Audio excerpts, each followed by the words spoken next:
everybody to come across to here.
Evening, you're wrong. Thankfully, a lot of people decided to come across to this one. I will read your comments from the first live, but seemingly the rotation of the screen didn't happen. I know that it did, but it didn't happen. So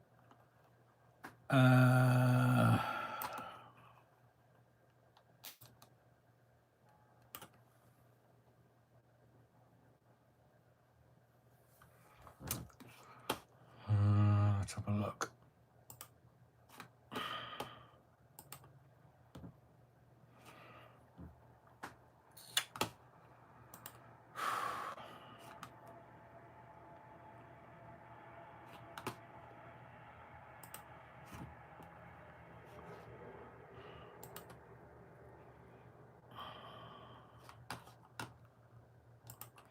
Right, evening everyone. Oh, good to see Sandra in the comments.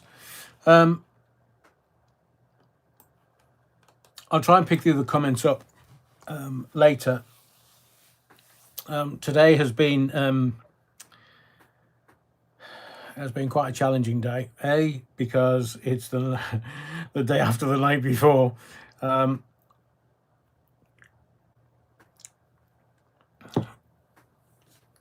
Let's start again. We will just center things and get things ready.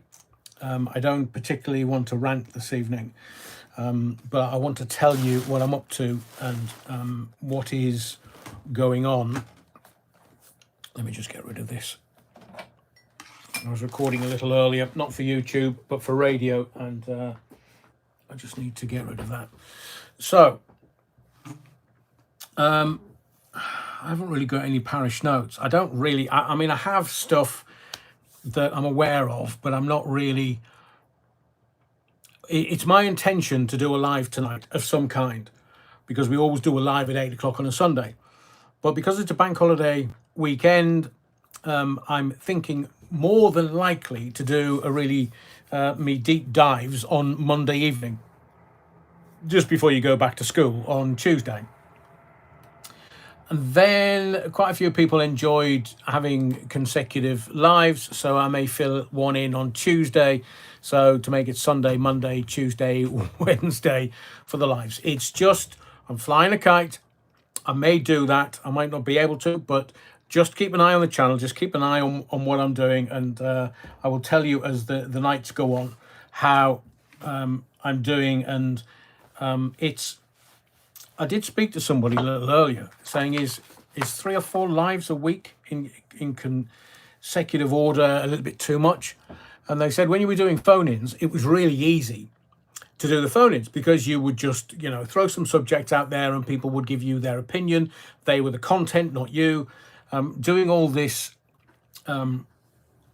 research for the lives is much, much harder than, if you're going to do a 2-hour live, that's an insane amount of research, as where you do a phone-in, people would call in. If your phone-in was sufficiently successful enough, tons of people would call in. 2 seconds.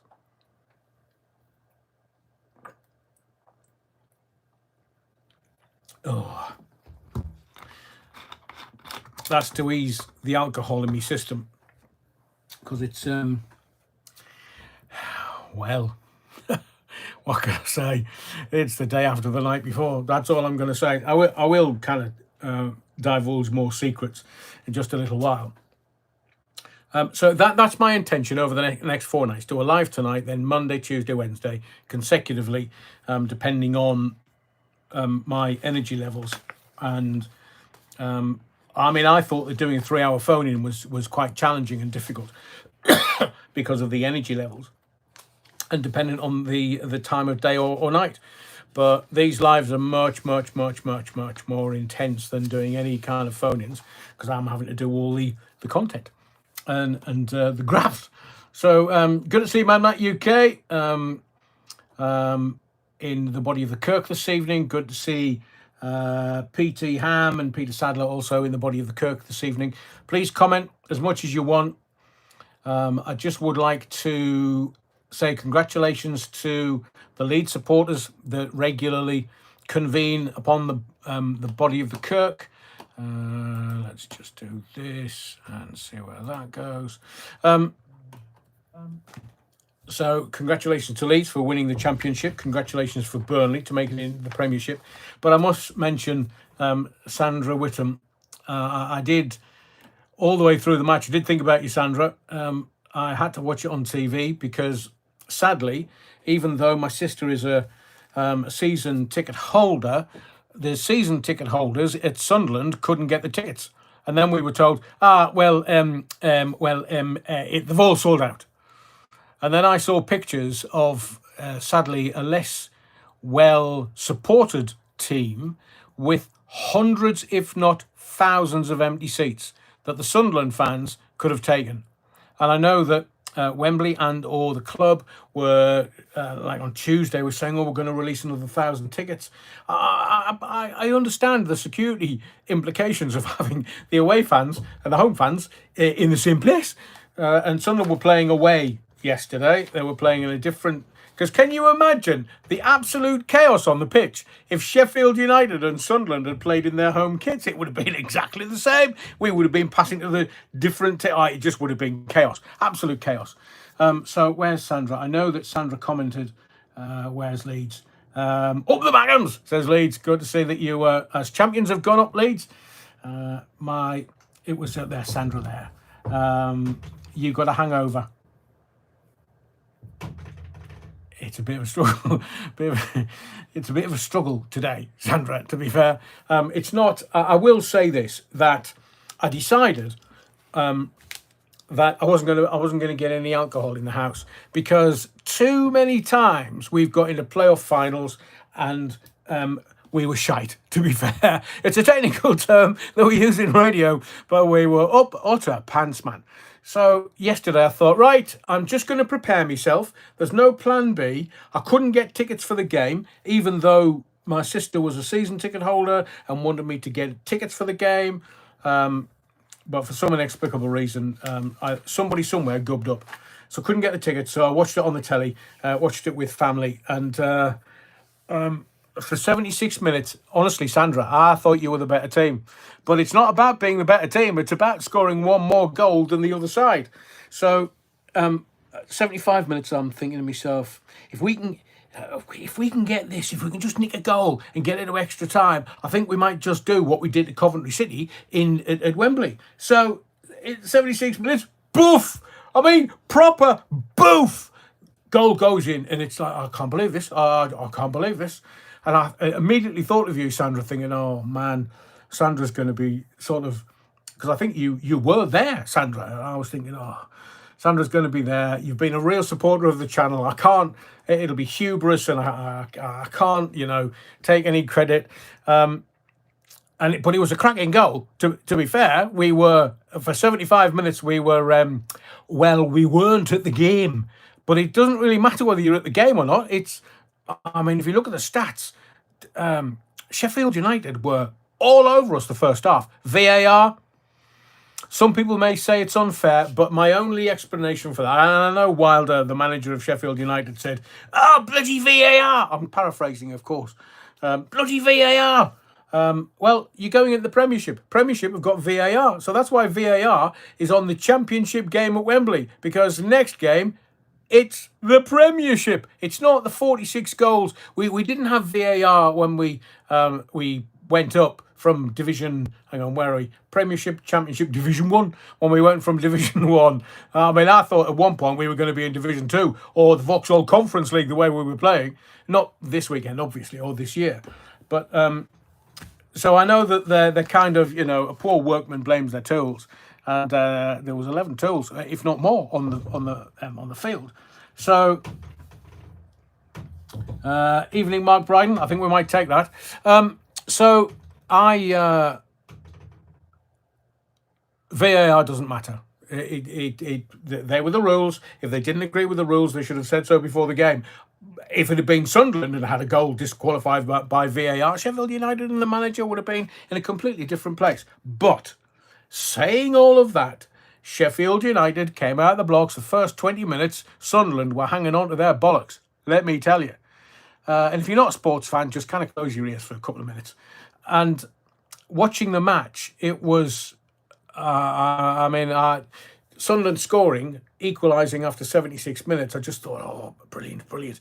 I'd said to the family, if we can get to the end of 90 minutes and we go into extra time, we'll win it in extra time. We might not win it in the 90 minutes.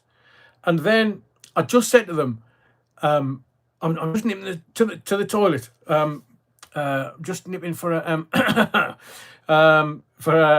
pee. And TMI, I get it, but I heard some screams go up from the living room, and I was like, "Oh man, alive! Bloody Sheffield United again!" But the screams kept going, and I was like, "Oh, hang on a second." So literally, it was a bit like being caught out by the husband when I'm in flagrante delicto with the wife, another wife, and not that I would ever do that, of course, me, pure as a driven slush, and I tried to get me, and me belt wouldn't fasten, and me buttons on me fly went bloody, and I didn't want to go into the living room with the undercarriage hanging out. So I was kind of tripping over myself trying to get into and I've said, "Oh, who scored for Sheffield United?" And all the family turned around and went, "Sheffield United? Bloody Sunderland, man." I was like, 2-1, bloody hell, in the 94th minute. I mean, I'd only gone to the loo for a pee thinking, it's over and done with. We'll have extra time. I'll go for a pee now. And then I'll have sufficient time. I won't have to rush it and we'll get into extra time. I mean, all I will say is we took over Trafalgar Square on Friday night. We took over Covent Garden on Friday night. There was barely a pub or even like the 7-Elevens were all out of alcohol because we bloody bought it and drank it in town. I've said to you before, people of Sunderland are hard-working, hard-drinking. Same as Newcastle, same as the Smuggies, anybody in the North East. Hard-living, hard-drinking. Drink anybody under the table. And if we can't, we'd keep going until we did. So Friday night, it was just a bit of a giggle for me because I was thinking, oh, the poor little shandy-drinking southern locals. They don't know. It's bloody Sunderland, man. The drinkers. And if anybody had said to the Sunderland fans, Trafalgar Square, the fountain, it's got alcohol in it, we would have drunk that bugger dry as well. So Saturday, I was a bit nervy, got to the game, and then afterwards, it's like, shite, I've got no beer in the fridge. What the bloody hell? Right, supermarket. Thankfully, I was sober. Thankfully, I didn't have anything to drink, but I did afterwards. So... that sort of, I know you do, that feeling when you've had just a little bit too much and, you're feeling jolly, but the next day you think, Jesus H, what was in that while I was drinking last night, man? So that's kind of where I am today. There was a load of people saying, go on, how are the lads? And congratulations when I win. There was far too many of them. Loads private DMs on X. So to everyone, I really appreciate your support. I really appreciate the season full of banter, Sandra. It's been brilliant with Leeds. I mean, we haven't got that many Burnley supporters, but we've got Leeds and we've got Sheffield United supporters. And I remember when we played we mullered 5 games. We were 5 points ahead 5 games or games in hand or something, game in hand, and we were just absolutely going for it. And then suddenly we fell off a cliff. Not quite sure what happened there, but at the end of the season, that's all that matters. We kept going till the end, and I think what epitomised the Sunderland game, if you don't mind me talking about it for just a couple of more minutes, was Luke O'Nien. He was a footballer that was let go by Watford. Let go. That was his career over. Let go. And we picked him up somehow, somewhere. And since then, he literally has to be taken out on his shield every time he plays. And yesterday, oh man, he gets like 2 minutes in. Poof, there you go. Pop your shoulder, mate. He was as high as a kite on morphine. Bless him. He was running around like an idiot, like somebody as high as a kite on morphine at the end of the game going, "Oh, brilliant. Oh, brilliant." We all knew, Luke, mate. We all knew. And then all the Sunderland supporters stayed in the stadium. And now, well, there was one thing I wasn't happy about. Just the one thing in all of the melee and the chaos and the madness that was yesterday was that there is a song that is so ingrained in me that the new Mrs. Allen actually walked down the aisle to it, because that's why she's a keeper. And I have told somebody else that she's a keeper, and they go, "What, she plays football?" Yeah, mate. Mind you. And it's the Elvis Presley. Wise man says, only fools rush in, but I can't help falling in love with you. Fucking hell, man. It's just right in there. Right in the centre of me. You cut me in half and it says Sunderland Associated Football Club. I did drop a bollock on Saturday. I did say to the new Mrs. Allen, I said, I posted this on Facebook. I said, well, you know, women's love, it'll come and go. Me mum, me sister. But from my first breath to me last, it'll be Sunderland till the day I die. Well, I've had some crawling to do this weekend. Even though she was a mackem for the afternoon, and is really happy that we won. Oof, boy, did I have to get out of jail. So it's, and my very first memory, my oldest memory is this. We lived in a place called Rothsay Street in Sunderland. I can be barely 3.5 years old, and I can remember looking up and seeing the floodlights of Roker Park, because Rothsay Street was just off Newcastle Road. It's now a car dealership now. It has been for the last 30 or 40 years. Amalia says, I suddenly want to stick a rock. Do you want to reword that, Amalia? You're wrong. Stuart says, love that song. My late uncle played Can't Help Falling in Love with You on his wedding day when she walked down the aisle also. Oh, man, Stuart, it's just... I was a gibbering wreck, to be fair. And a couple of weeks before, you know, when I was on my charity weekend, I was grafting away, and I just said to the lads, look, I just need a couple of minutes just to kind of catch my breath because we're working hard. And I just went and sat on this bench, and the window to the kitchen in the event space was there was a load of lads in there working, and all of a sudden they started singing. Wise man says only fools rush in. And I literally, the hairs on the back of my neck went up, the hairs on my arms went up, and I was thinking, what? It's a sign. It's a sign. It's got to be. I mean, why would they start singing that? They've no idea what that is in its relation to me. It's a sign. And I rang the new Mrs. Allen, and I said, here, fucking hell, have a guess. They started singing the Sunderland song. What do you mean? And I said, well, Elvis.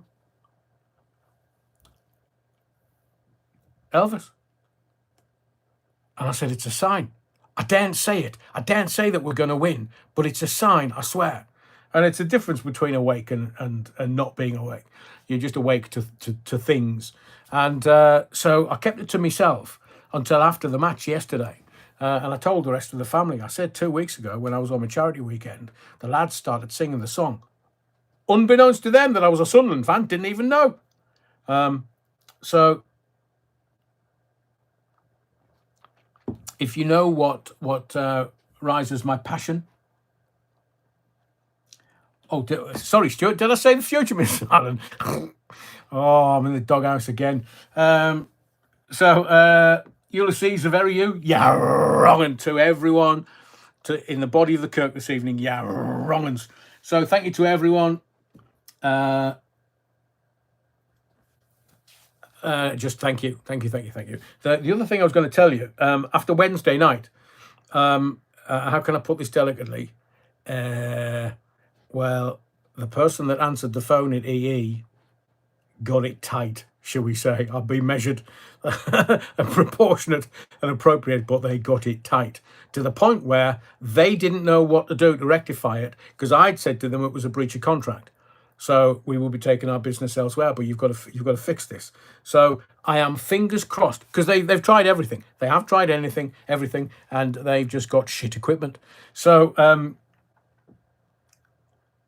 0730 Media, I'm a Man United fan, married to a bloody Liverpool fan. Go, trying to be in your house. I mean, after losing during the week to Spurs. I mean, the Spursy thing. So I will do. But just allow me this little bit of this one live, because Sunderland never win anything, ever. Last time I was this emotional was 1973. 32nd minute, Ian Porterfield, Sunderland the underdogs are in the lead. I mean, I should have that tattooed across the front of my head. But I won't talk about it on tomorrow's live or Tuesday's live or Wednesday's live. Just allow me this moment. We are going to get into it, of course, because Ginger Growler's been at it. So you can ask me anything this evening. I will. Derek Tomlinson went out with a Mackham lass. She lived in Farringdon's great social club, and Farringdon did have a great social club. It's all about the beer. It's all about the alcohol in Sunderland. Never met a Man United fan who lives in Manchester, says Les Griffiths. No truer word said in jest, Les. And Aidan Wellsmith says the race for European spots was interesting too. Yeah, the bloody mags, man. I mean, I know the mags are in Europe, and good on them, to be fair, because they've spunked all those millions. I mean, what else are they going to get for it? Herpes? So, Tower Block Tracy says, what is the betting Leeds United and Burnley will go down quicker than Starmer's popularity rating? I don't think they'll get that far down, to be fair, Tower Block Tracy. But so tonight, I don't really have. I've kind of done some research, but I'm needing you to kind of steer me and help me. I will another big night's sleep, and the alcohol will be gone, and I'll possibly go out for a run or something tomorrow. And get myself in a place where I can lead you and give you insight, as I usually do. But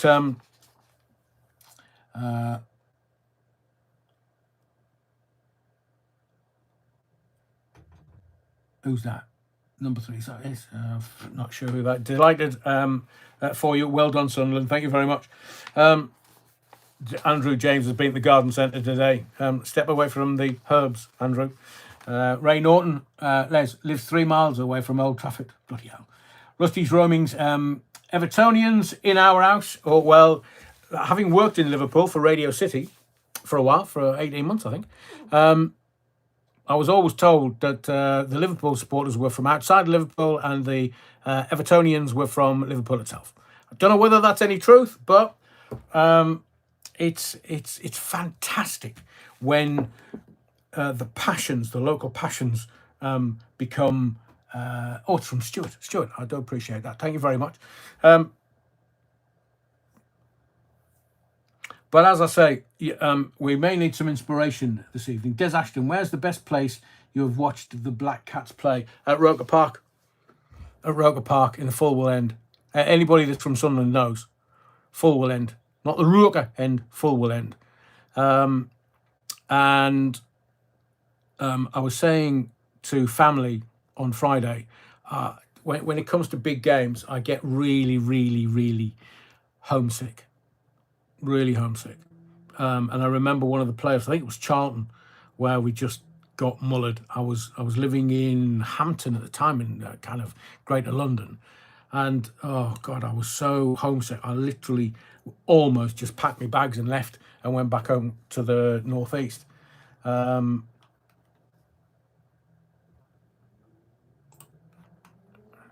it was lagging a bit. I am keeping an eye on things. It's really odd. My phone is using the same broadband as my computer, and yet the hub that we're both using lags my computer. From the chair, the UK government has signed a pandemic treaty with the WHO, like you said months ago, which means they can tell us when to lock down if there's another pandemic. What it means from the chair, sorry, I need these, it's an age thing. What it means is that let's get into it. Let's get into what's been going on over the last 24, 48 hours. Philippa Fraser, what about Arsenal women winning the European title, the first in 18 years? Congratulations to Arsenal women. I do have friends that have been to see the women's game. It's not the men's game, but congratulations to them. A win's a win, as any Sunderland fan will tell you. Win's a win. Malia Grassi, me too, at Adrian. See, the censors are on form tonight. Long live this great country of free speech. Amalia, code. That's, I'm not suggesting anybody break any laws. I'm not suggesting anything other, because communication is just about the words. If I can understand what you're saying, then that's effective communication. If there's people blocking stuff on this live, well, then we know we are the resistance. Where's Amalia gone? The computer lags behind the phone. Yeah, possibly. But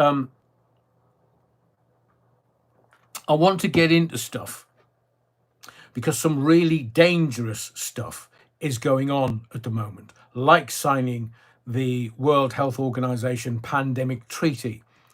It was going to go to Parliament, and the MPs were going to vote. Don't know whether they were going to get a free vote, which meant they could vote any which way they wanted, possibly with their Chris, you utter wrong one. No, it was Large Hampton, not Little Hampton. Yeah, utter wrong one. Just down the road from Swingers territory, Surbiton. Is it Surbiton or Kingston where all the swingers live? I don't live there. I've never lived there. But Little Hampton, you tart. Right, so Stuart's asked, how did the call with the EE go? It went very, very productively. We're getting some compensation. Basically, I've told them to shove it up their arse.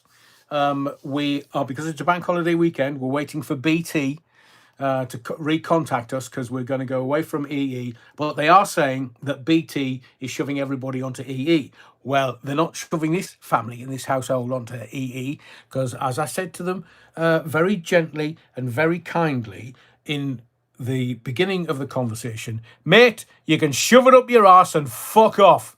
Like, fuck right off, and then when you get there, fuck off some more, because I'm sick and tired of this shit system you've put in our house. Last night, I was doing a live. Do you know what a YouTube live is? Right, I was in the middle of a YouTube live, and the bloody it disconnected for 19 minutes. I couldn't get... It's an age thing. Couldn't get it back up for 19 minutes. Ask BT for the social tariff. I'm not sure what that quite means. Was that DC? So I went in all guns blazing, and then I backed off a little bit, thinking, look, I'm killing the call taker, and loads of people take calls from all kinds of businesses. They're not the decision makers. Des Ashton commenting. So I'll just give you the upshot. I'm not going to give you the blow by blow. Not the right metaphor, but mate, your system's shite. We've had an engineer out here, and he couldn't fathom it out either. And we've had people remotely look at our system telling us it works. Well, it don't, because I know from my lives, and the evidence is online at YouTube. Do you want the address of my YouTube channel, mate, so you can see what happened? Ah, right, okay. We'll get somebody to call us back on Tuesday from BT, and we'll sort it out with BT, not EE. So, evening, Martine. Nice to see you too. That's where we are with things. It may fall over, and I'm going to try and do lives all the way through to Wednesday, and I'm hoping that BT will be able to give us a completely different system, because whilst we had BT, and I know this is dull, but while we had BT, it was rock solid. I never had one of these lives fall off the perch, so to speak. My glasses need cleaning. So that's that. That's the update with the EE. I could have gone and murdered somebody. I took a different option. I moused them on the telephone and played about with them because it was good sport. They took it in good grace, bless them. So I'm hoping that within a week or two, things will be back to normal. Tower Block Tracy. So can't we take it that EE will not be sponsoring the lives? Well, if they want to give it back to me, good books. It might be 10,000 alive. They're wrong uns. Stuart says, I'm glad I wasn't at the end of the phone. Me too, because it was, the new Mrs. Allen was sat in the same room as me and was like, calm down. No. I'm not. I've had enough. But at the end of the call, we were all friends. At the end of the call, we were all measured, mainly because the new Mrs. Allen was on the phone and not me. We were all measured and we were all friends. And we just basically said, look, it's not working for us. We don't know the reason. You're better at the technical stuff than us. It's not working. So let's just have BT sort something out. We might have to have a different kind of system. But we'll see. We'll see. So that's the update. If it does anything over the next 4 nights, if you want some entertainment, just watch this channel, watch my face explode, steam come out my ears, and a nuclear explosion blow the top of my head off, because that's what'll happen the next time he messes about. So let's get into the stuff that's been going on. So we'll start with the World Health Organization. So basically, the World Health Organization was getting all the countries to sign up to it, and I'm paraphrasing here, but to kind of give you context. And what they were doing was they were signing everyone up to the pandemic treaty so that the World Health Organization decides when it's a pandemic, including when it's a plandemic and a pandemic. They decide, not anybody else. So have a guess who spunks money to the World Health Organization and is one of the biggest donators to the World Health Organization? Bill Mr. Evil Gates. And have a guess who's pulled all the American money out of the World Health Organization because he knows and can see through the game? The big orange man. Yeah. The Donald, he's basically told the World Health Organization, how much we paying you? 55 million a year for what? Well, just to be in the club. Well, you can golf. Foxtrot Oscar, mate, we're not paying 55 million. We've got 36 trillion debt that we're having to service. And you want 55 million, you thieving bastards? No, off you go. So now the World Health Organization, because there's we'll call him the landlord, because he's got to cough up a load of rent. Sir Keir Starmer, because seemingly he's got old houses that he rents out. So that's he's definitely a rent boy. Sir Keir Starmer, well, he's a landlord. He's got houses that he rents out. So what do you call him? A landlord? Do you call him a rent boy? Well, if I know he's getting rent on the side, I don't know whether he's paying taxes or not, but, well, he's the rent boy as far as I'm concerned. It's like the postman. The postman always delivers. So a rent boy is, somebody who rents his house out. Hang on. I'm not sure what the Bad Wolf Project's been doing with Andy H, but seemingly it does it for itself. Story of my sex life as well. Who? Wef? Big Bill? Yeah, exactly. So what the Who, not the Who rock band, have decided to do is they're going to get everybody signed up to their plandemic treaties so that they can decide when it's a plandemic or not. They can decide, all of the countries that have signed up to their plandemic treaty that have to go into emergency measures, like Bojo the clown. Mind you, with 9 kids, what kind of emergency measures hasn't he taken? We know the fucking condom fell off 9 times. So, maybe he's Catholic. I don't know. So, they can decide when we have to have emergency measures. With Bojo, I think putting a plank across your back is probably better. So the emergency measures will kick in, and the Who will tell everyone, right, you're going to lock down everybody now. We're in charge. We've got our plandemic treaty, and you thickos, have signed up to it. And in Fauci got anything to do with that as well? I'm being facetious, by the way, because I know the answer. So, Des Ashton, back in the Who, back in the EU. Starmer's back in anything. Well, we've got the EU via the back door. It's not the first time, to be fair, I've considered Starmer a backdoor man. So, Tedros killing it in miniskirts and heels. Oh, careful. The alcohol might repeat on me. The Bad Wolf Project. My angle grinder broke today. Mine too. I was giving it Billy-O. Makes a lot of noise for something so small, said a spokesperson.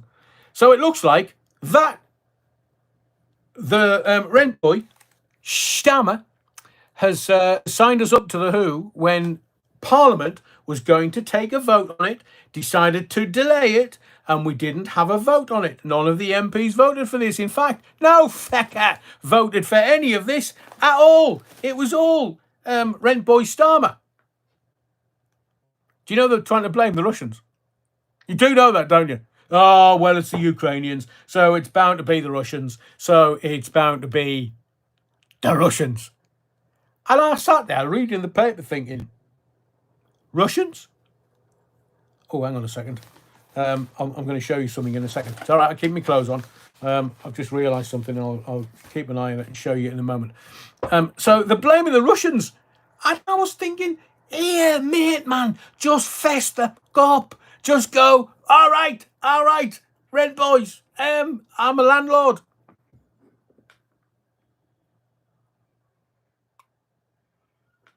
I wish the bookies were taking bets on the next pandemic. I bet on smallpox or bird flu. I see you. Yeah, no, they tried the bird flu. The birds are not having it. Smallpox, size queen. I would relabel it big pox. If it's going to go around the world, call it Mahusive pox. Or the monkeys have had it, the cows have had it, the birds have had it, the humans. Well, we had it back in the day, and maybe they'll bring the Black Death out as a spreadable disease.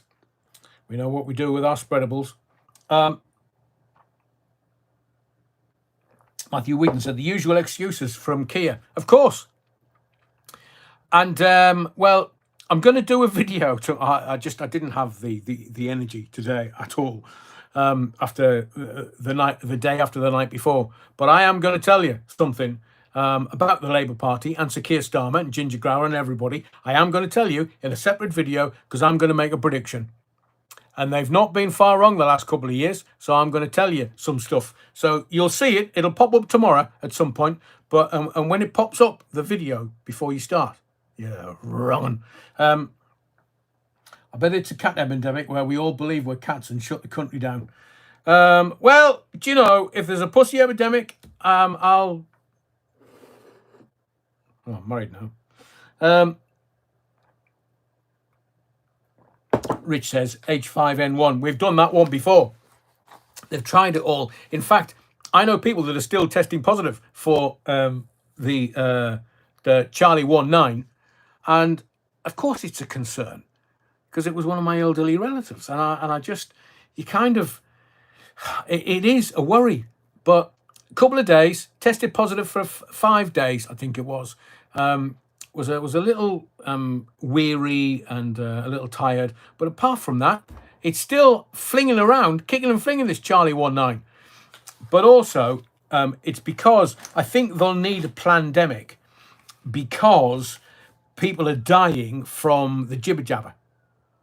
Now, it's interesting that originally, and I've made this point before, originally we were told it's going to be the anti-vaxxers, it's going to be the unjibber jabbered, it's going to be them that kill everybody, and they're all going to die.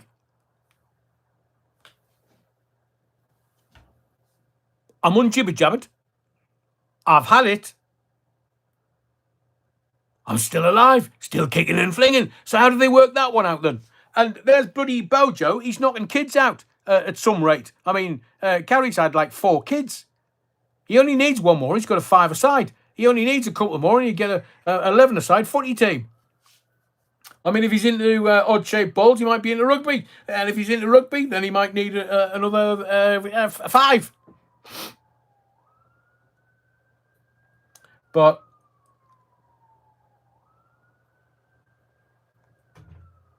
I live for the day. Mad Ange puts a flanny in lockdown. Who's Mad Ange? Angela Rayner. Well, we can't trust the politicians. We can't. And they can't do anything with us other than threaten us with the army. But even if it was just, the gingers and the whites and the indigenous population of this sceptred isle, which normally are ginger and white, they can threaten us with the army. They might have big guns, but it's like 100 men against a gorilla. The 100 men will always win, but those at the front are going to have to sacrifice themselves for the win. So if they decide to come out and go, we're putting the army on the street, fuck off. There's 65 million of us. What are you going to do? Kill us all? Hadaway and shite, man. They can try what they want. Those politicians, they're liars. They're crooks. They're liars, imbeciles and crooks. What are they? Deviant fuckwits in Parliament. They're at all kinds of shenanigans. Ask about the WhatsApp groups in Portcullis House where they can order a rent boy like they order a pizza. No, wait, that's code for kids. So, if they can do anything they want. Have you heard of Pizzagate yet? They can do anything they want. But when it comes to, and they did this in 1381, after the Knights Templars were burned at the stake in France, obviously.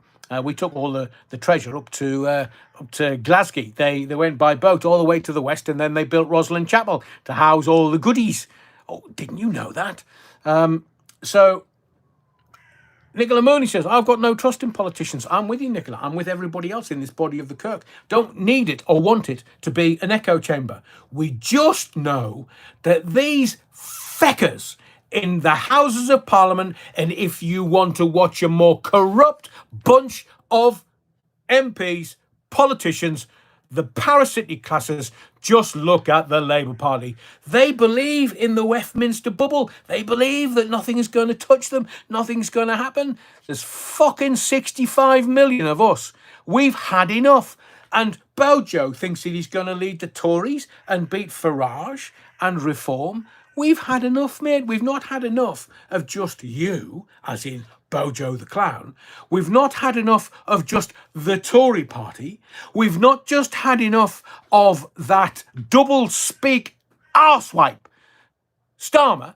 We've not only had enough of all of the front bench Labour politicians and the bank bench Labour politicians and Sir Ed Davey. Oh, can we talk about social care and can I big me part up for 15 minutes of PMQ's Prime Minister's questions? Why is he getting 15 minutes of Prime Minister's questions? Because they don't want to ask the Prime Minister any questions or any questions of any validity. They just want some daft arse who's taken a knighthood because he's part of the establishment, probably takes it up the arse, as well as all the others. What do they say? The Romans go, men for recreation, women for procreation. If you're a knight of this realm, there is a reason why you are a knight of this realm. Tell me what it is. All of you. You have taken it for a reason, whether it was to hide all the kiddie fiddlers and Savile when his file came across your desk and you went, don't worry, I'm Sir Keir Starmer. I'm the Director of Public Prosecutions. And, Savile's file never came across my desk. No, file 13, straight in the bin. Go off. You see, we've seen through them all of them. The whole organisation is rotten to the core. It's corrupt and we don't want it anymore. Now, all Nige has to do is just make sure he's squeaky clean and straight up and down. Now, there is that question about whether he shorted the NatWest shares or whether he didn't. And if he has got £4 million, he only had 2 and a bit when Coots said to him, no, Nige, you haven't got enough money to have a bank account from us. So, Nige, just asking for a friend. Have you made all the money, mate? Where's the extra £1.5 million come from? Can't be an MP's wage, surely. But just asking for a friend, just straight up and down, because that's what the country expects. And just tell us whether you're going to shaft the NHS and sell it off to Donald Trump, because Donald Trump's been after it for decades. So just tell us, Nige, because if you're going to sell off the NHS, then we might need UKIP, not Reform. But then, would they get bought off? Would they all get bought off? But Westminster's corrupt. They're all corrupt.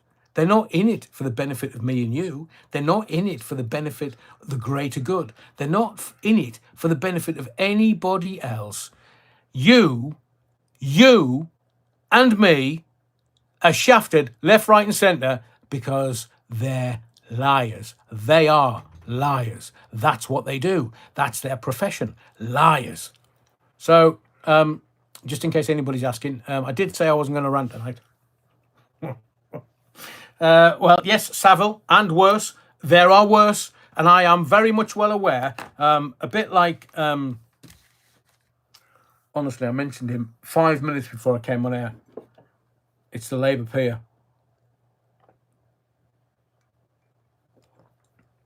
Oh, man. Come on, Adrian. Yeah, kitty, Paulie. I know.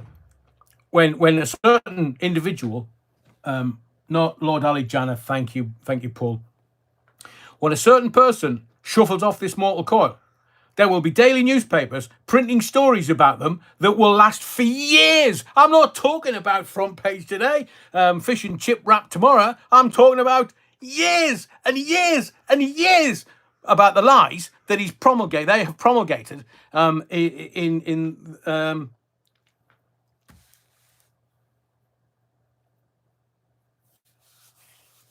let's just wait till he gets off. Because when he gets to the next life, St. Paul's going to stand at the pearly gates going, right, mate. What exactly is your name? Because I've got 3 here. I've got Kitty. Is that you? Why'd you call yourself Kitty? Not because you were... No, you're not into animals then. Okay, right. By the way, somebody's saying there's a cat pandemic coming. So, and your name is... Oh, that's not your name either. Oh, right, okay. Well, I've got 1 left. If that's not you, you're going to hell. Oh, that is you. Oh, hang on a second. I've got another book for you. It's Mahusive. I've got this. Right. So, according to... Hang on. Hello, Adrian. Is that you? Yes, Sir Peter. Right, Adrian. What was this story you told me about... a broadcaster who shan't be named or identified in any way, shape or form went to an old gay club, and there was somebody that came in the gay club and was standing next to him at the bar with blackface. Yes, St. Peter. Yes. And this blackface looked like... Hang on a second, I've got this big book here. This blackface looked like... do you know who that is? I do, St. Peter. I do. Thank you very much. Yeah, him. Was he the blackface? Yes, he was. And who was his broadcaster? Ah, well, St. Peter, you see, that's when you spoiled it, because I would have told you who it was. And what can I say? Well, I'm not going to tell you. You'll have to work it out yourself. I thought God was omnipotent, omnipresent, and omni everything, here, there, and everywhere. I thought he knew everything. Is it a he? Or is it a she? Well, if he's omnipresent, he's not going to be a sex, is he? He's not. He's just going to be omnipresent. He's going to be everything, everywhere. So he's going to be in that bar. He's going to be in the gay bar when it was illegal. Get in that gay bar and looking at the person with the blackface next to my broadcaster mate. Rich, you're wrong. Here's to the return of Ranty McRantface. Go ahead. Thank you, Rich. Sorry, St. Peter, I was distracted. I was just doing a YouTube live there for a second. So you can have it on good authority. If God is omnipresent and is everywhere, he'll know that you'll know the story. Hang on a second. Hello, God. Yeah, it's St. Peter and Sir Paul. We're at the pearly gates, and we've got somebody who's trying to get in. Thinks they should go to heaven. God, were you in a gay bar when it was illegal? And this person came in with blackface. We don't know what the blackface was, but we know it was blackface. Can you just corroborate that person was in there? I'm God. I'm omnipresent. I can confirm everything. Yeah, don't let him in. He's evil. St. Peter, St. Paul. So, have you had a word with God, and has God corroborated me story, and has God told you what I've just told you is true? Yes, Adrian. Thank you, St. Peter. I'll get back to me life. So, where were we? So, there are certain people that the newspapers, I mean, if it's in the next 18 months, it'll cover a lot of shit up for Keir Starmer, for absolute shit show. And, yeah. Phil Levan says God's perverted. Don't take it up the arse, though. Les Griffiths, do you think St. Peter pretends to be out when the witnesses knock? Oh, can you imagine? Your name's not down, you're not coming in. And the Bovril, nice one, Rich. Cuban Pete, there is no God. There is. He died a few years ago. Brian Clough. Muhammad Ali. Do you think when I get upstairs? Because, look, I've got to give it a go. I mean, I'm cramming for my finals as it is. So do you think when I get upstairs, God's going to go, oh, Jesus, it's him, man. What you got rant face for? Just kind of keep him there. Just put a mirror up and say, right, you've just got to look at yourself for eternity for a while, just until we decide whether we're gonna let you in or whether you're going to kick off and start trouble again. Because we've had a few people coming here who, Mother Teresa and Diana died on the same day, tried to get in here, and then we had questions about both of them. I mean, we know Diana banged like a barn door in a storm, but, you can't say that out loud. It upsets Harry. Bless him. Twat. Sorry. Didn't see me lips move. And other, Mother Teresa, I mean, where did the money go? What do you mean, God? Oh, I'm not an accountant.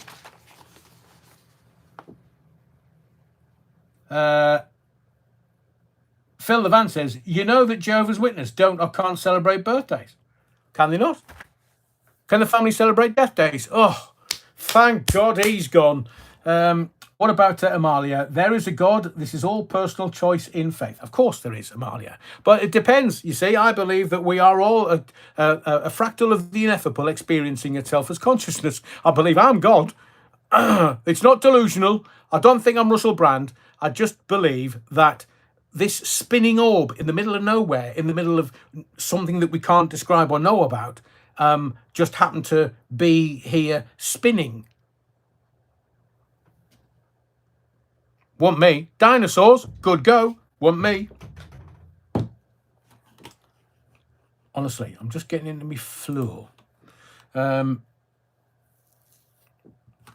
got them all. Mother Teresa and Fauci. What are you saying? They were shagging Ray Norton. I mean, Fauci's shagged some people. Now it's different in America. There ain't. Look, if you can go to Spotify and all the other streaming services, and you can look up the Tams. There ain't nothing like shagging. So in America, shagging's a dance. In this country, you use the word shagging, and people go, "Oh, do you mean horizontal jogging?" Hang on, where's Beata? Yes, there's a God, and people need to start believing pretty sharpish if we are to save Britain. Well, Brian Clough's not going to come back from the dead. Needs extra Jaeger bombs. Des Ashton, MT was FS. Hang on, who's FS? Fauci. Who's FS? Des, you'll have to give me another clue. Ian McGee, my partner says I'm God. She screams, oh God, oh God, oh God. Yes. We're all going to go to hell. Ian McGee. I swear I ain't making this up, but in the 80s, wasn't it JW? JW? Who's JW? Well, you can did you not drink the Kool-Aid? Yeah, Mother Teresa, No! Ray Norton, no, sure. I mean, really? Ma Teresa. Who's JW then? Mother Teresa was Fauci's. Mother Teresa can't have been Fauci's dad, because Mother Teresa would have been Fauci's mum. Jehovah's Witnesses. FS Fauci, Des Ashton. So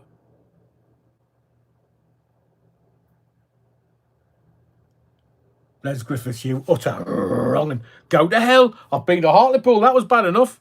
Yeah, we're not going to talk about the monkey. Spanking it or hanging it. Either way, we're not talking about that at all. Phil Levan, did you not drink the Kool? Oh, yeah, all right. Rich, to Hull and back. No, Dad, honest, Brilliant, Des. Thank you. I mean, that's on. I think every day is a school day, and I do these with every intention of trying to bring value and give you some interesting data to take away for you to think about. But tonight you're blowing my mind. Mother Teresa was Fauci's mother.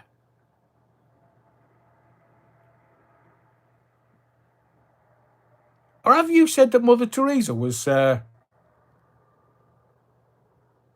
I can't say that, man. Can you imagine? Aidan Wellsmith making the beast with 2 backs. I know. Yeah, wrong. Should we talk about the growler? Should we talk about ginger growler? So tonight, so tomorrow, live. I'm going to ask you a question. And there is a reason behind why I'm going to ask you this question tonight. Because we got over 200 people and 69 likes. Yeah, wrong. Smash the likes while we go on a vote. No, hang on, Cuban Pete and Rich. 1 for yes, 2 for no. Do you prefer the lives to start at 7 p.m? 1 for yes, 2 for no. 1 for yes, 2 for no. Des Ashton, yeah, wrong, and at last the penny's dropped. It takes a while for me. Thursday, Friday, Saturday, and Sunday live also. God, Stuart, you work me to death. Work that sucker to death was a Parliament song, or was it Xavier? Work that sucker to death. So is 7 p.m. a better start time for you? 1 for yes, 2 for no. Oh, interesting. Good to see you, Tracy Ann Cannon. Brit 2014. No. Ooh. So let's have a think about this. If I start 7 o'clock tomorrow night, it's a bank holiday. Do you want it to be a little bit later on a Sunday? 7 o'clock. Oh, you say that the majority is going for a later the better, says Andy. Clockwork Orange 1. Sundays at 8. Round off the evening. Right. Okay. Okay. Get that.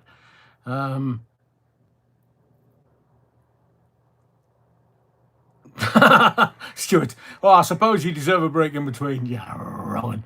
I don't mind. I get an inordinate amount of pleasure doing the research for you for stuff. I mean, wait till I do this video in the morning. It's already scoped. I'm going to do it in the morning, and when I tell you what I think is going to happen, I'm putting my neck on the block. Of course I am. But remember, I told you about Trump.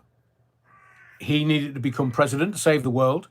And whilst it was on the presidential run, Camel Toe wanted to press the nuclear button. Mind you, I think she was trying to find out which bottle it was in. And then I told you about Starmer. Starmer was really going to shit you up once he got into power. And look what's happened when was it, July? So we're 10 months in. Look at what this man's doing to destroy this country. He's a traitor, a treasoner, as far as I'm concerned. Anything against the crown, anything against the people of this country, he should be tried for treason because he's signing stuff away that he has no right to sign away. Tocker 69 says 1 and 2. So if we make what I'll do, Sundays and Wednesdays will always remain 8 o'clock. Let's have a look at Monday and Tuesday at 7. If that's okay with you, we'll do it at 7 Monday and Tuesday, and we'll see what the data says. If there's more people watching after 8 o'clock and 9 o'clock, then we'll have to make that regularly. But if we get a good audience from 7 o'clock, then that's also good. Rich West Tulip says, hang on a second. Napoleon Bonaparte. What's 8 p.m. your time? I bet it's like 3 o'clock in the morning here or something. 10 Days of Darkness is coming soon. What, the rock band? That's an interesting story evolving. National Crime Agency seizure of her property, Tulip. Who's Tulip, Rich? As in tulips? Not Megan again, is it? Skills. That woman's got skills. Les Griffiths, how about 7:30 for 2 hours? Bloody make it 7:30.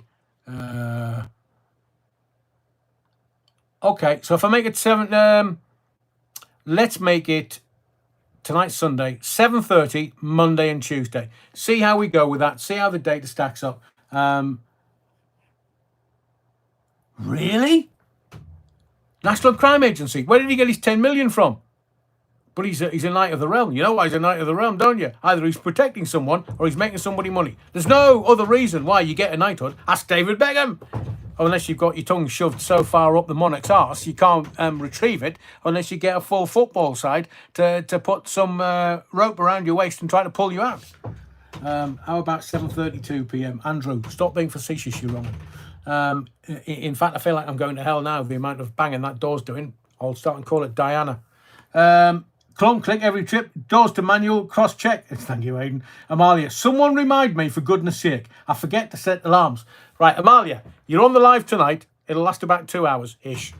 Tomorrow, 7:30, I will post an update on X about 7 o'clock saying we're going to go live, and Facebook. So everybody will know.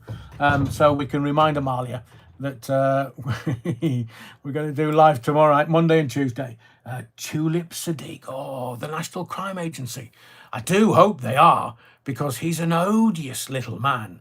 I mean, odious of the worst kind. He just thinks he's God. Well, he's not. The corrupt anti-corruption minister. Brilliant. So, I was going to talk about the sermon tonight, Angela Rayner, Ginger Growler, and Starmer, and the Labour Party. I wanted to talk about winning and losing in life.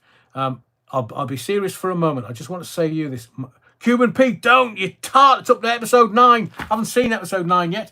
Adrian, any time spent with you is great. Oh, you smooth-talking bastard, Paulie Gallieri.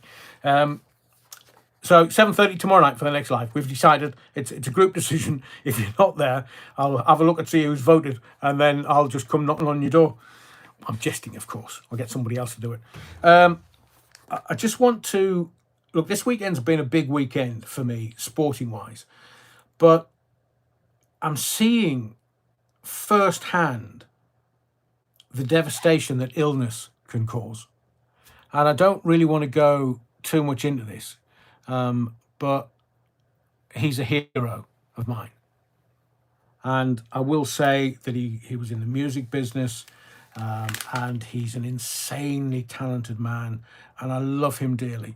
He's been a big supporter of me and YouTube and the lives, and he checks in every now and again, and he'll take the mickey out of me for whatever reason, but he's a hero of mine.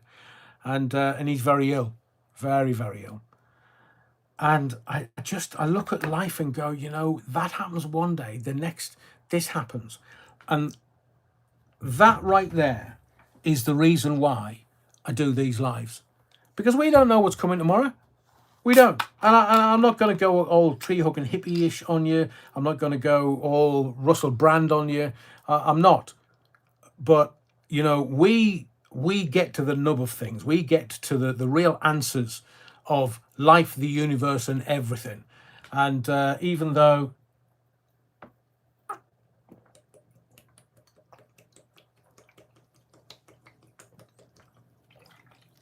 in my youth I could neck a pint in 2 seconds. Mind you, they're only 2.5% back in the day when I started.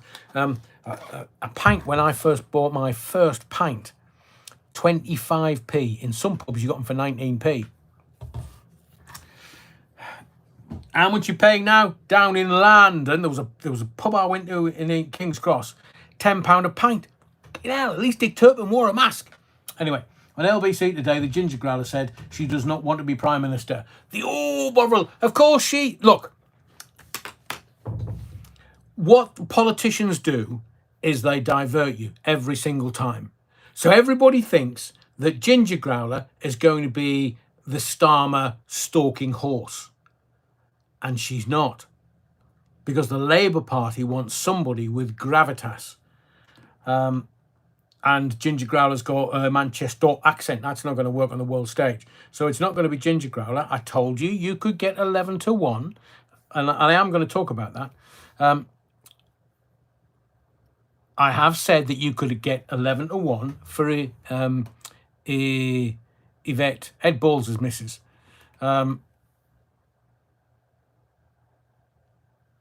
Rich says to the Bovril, read that. Bov, it's well above her pay grade. No! King treble 703. So that's 7. Really? Oh, can you imagine?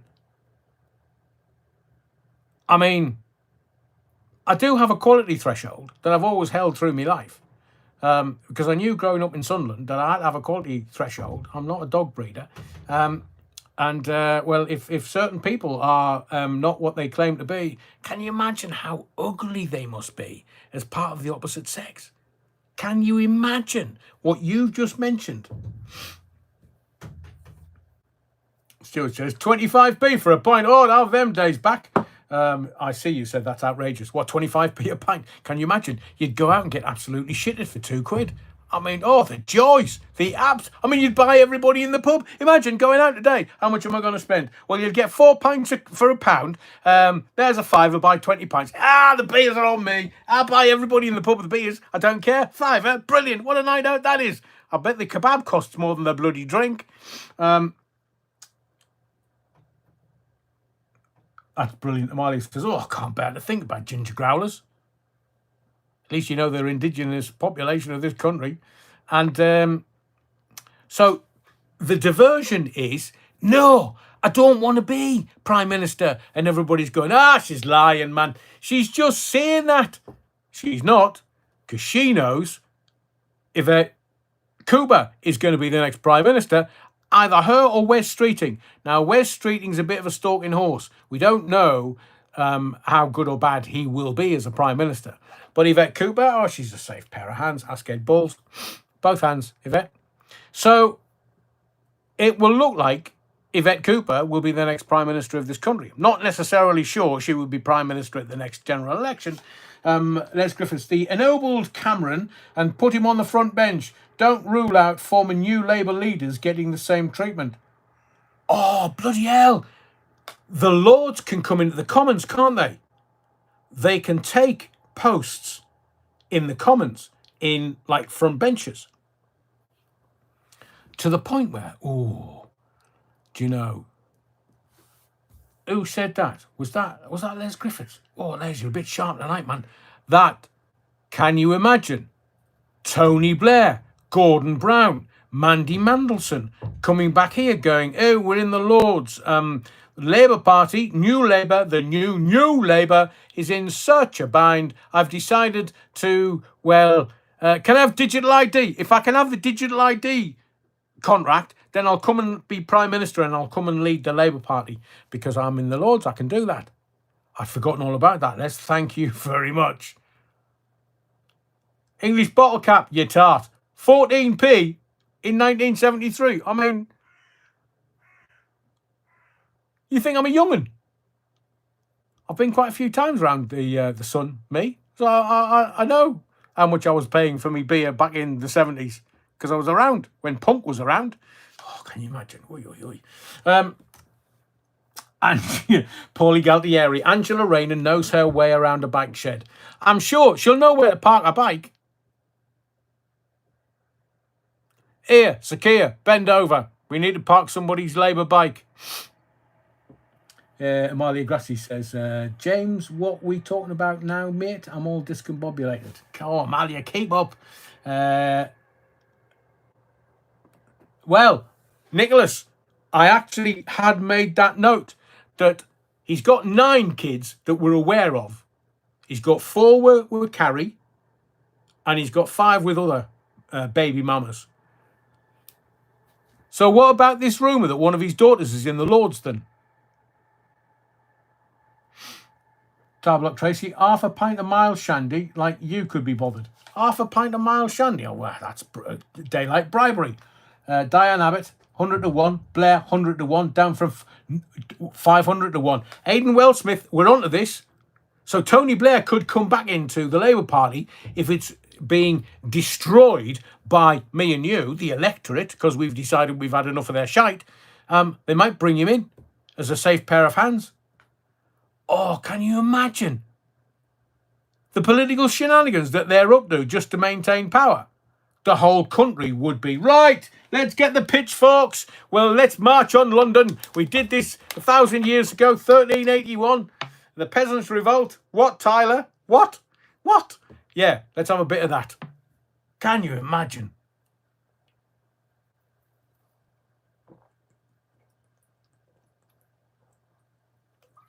Oi, oi, oi. What do you mean I should need a glass? Real men don't drink out of glasses. They're for effeminates. The Reverend has kept kegs of Watneys in the under the pews.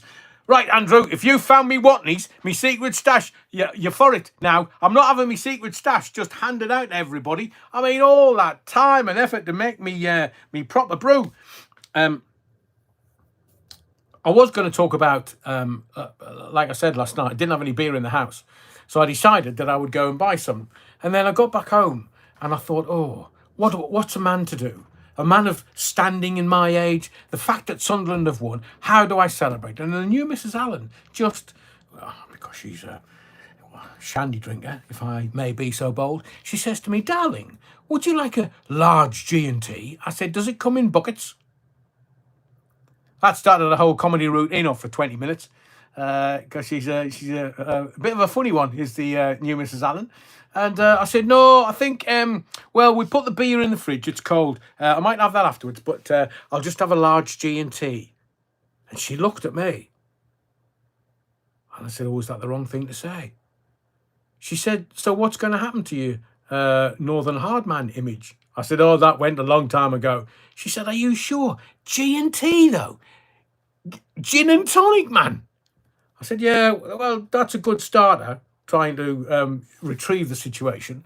And she said, you'll be drinking bloody wine next. I went, oi, I know you, me missus, but pack that in. What's wrong with me Chateau Neuf de Pape? Nothing wrong with that, darling. You have whatever you want.